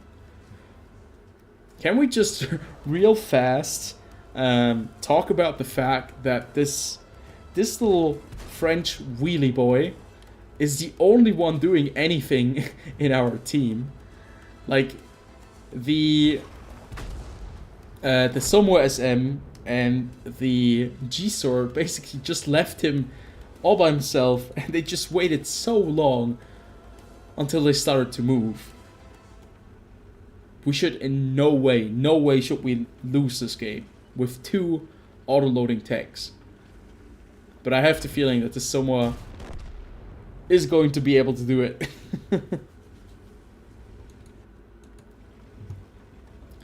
And now the G-Sword only needs to get one more shot in, and then we're gonna win. Nice. GG, well played.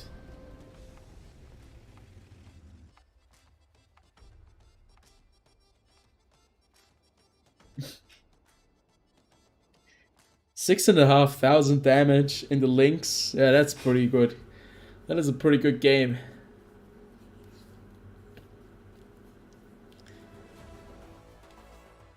That's a great tank. It's a lot of fun.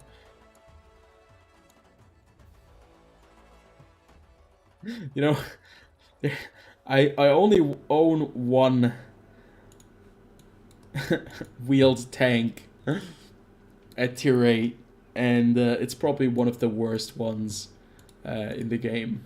This is, I think, one of the most hated tanks in World of Tanks itself, the EBR-75 FL10. I think this is also going to be my last game for tonight. I've been streaming for about, when did I start? I think 9 p.m. So it must have been like 3 hours at least now. It's been great fun.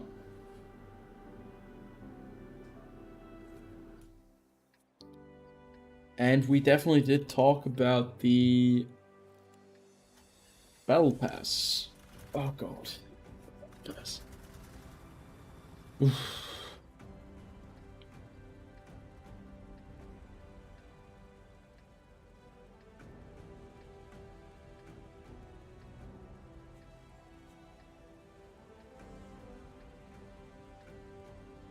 Hello, the nuke.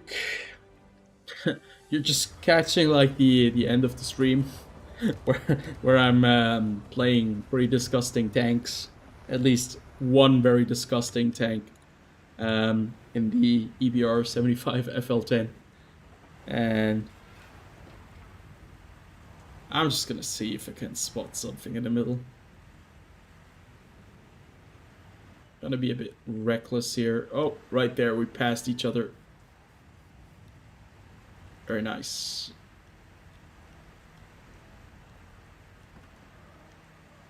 Let's see if we can get anything spotted over here.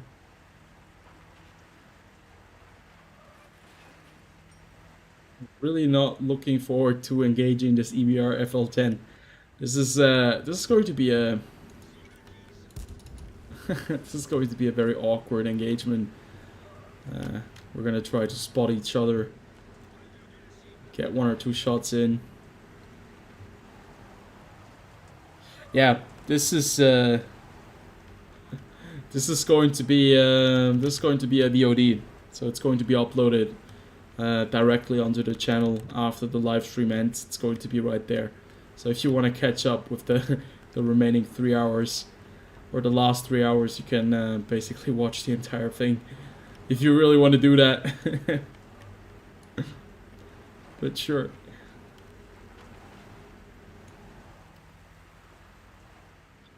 But I'm probably going to like, where is everyone? There should be TDs hiding right here, right? I spotted KB4.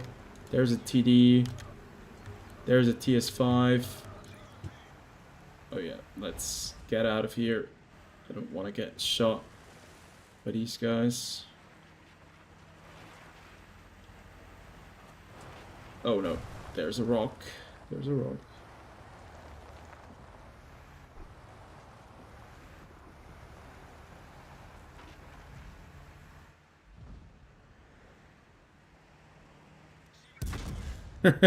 Hello there. Oh no, he's pissed. Oh no, yes, there we go. Nice, good job. Okay, so we've gotten that very annoying little pesky red thing out of the way. Oh no, there are 2 SCRV ones. Oh no, I must have stirred. Oh no, something. They seem pissed.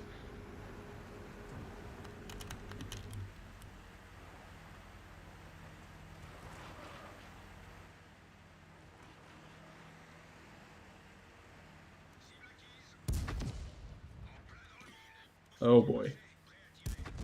Let's go. I'm not sure if anyone is gonna shoot the artillery piece, but I'm gonna go for it. There's a lot of stuff in the back there. But I just feel like it.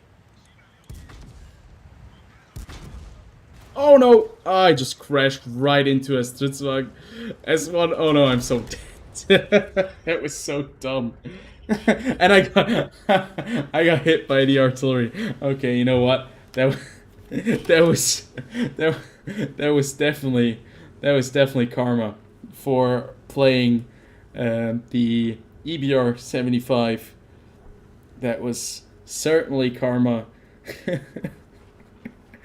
These guys must be laughing right now. That was such a dumb thing. But I think it's a perfect ending to this live stream. I'm gonna watch the end of the game now. I really want to see what's going to happen. I think we might be losing this one because we don't have anyone at the base.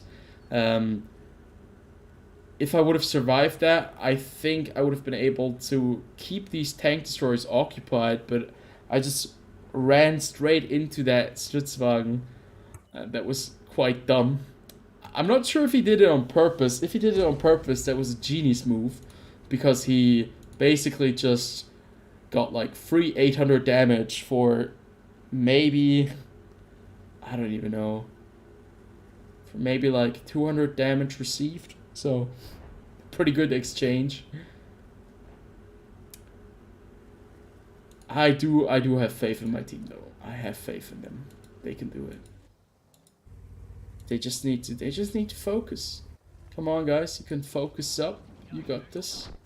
Oh, we just lost Chrysler.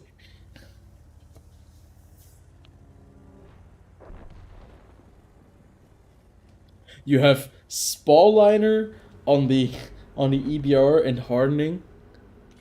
Why would he have the? Okay, yeah, okay, I get it. Does your EBR like never get its tire blown off? Is it like indestructible now?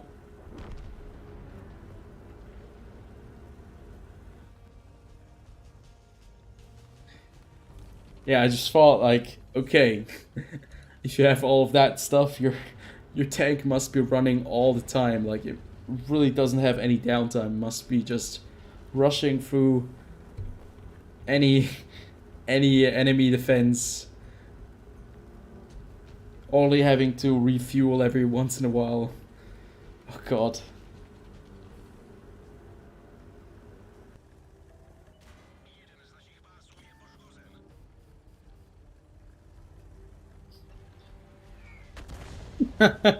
Controlled impact. So basically, what you're trying to tell me is you're an indestructible suicide car that is just driving around the battlefield, waiting for one tank to just drive into that tank and knock him out with the full speed of, I don't even know what is, 80 kilometers per hour. So your main goal is just to drive around, and then you look for one target in particular and you just ram him. You know what? Why not? It sounds like a plan. But it's probably a plan that you can only like commit to once in a game.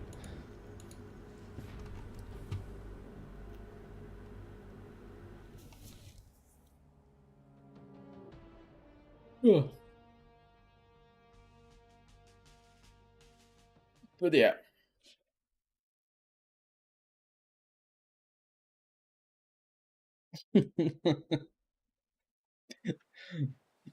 Yeah, I understand why people dislike.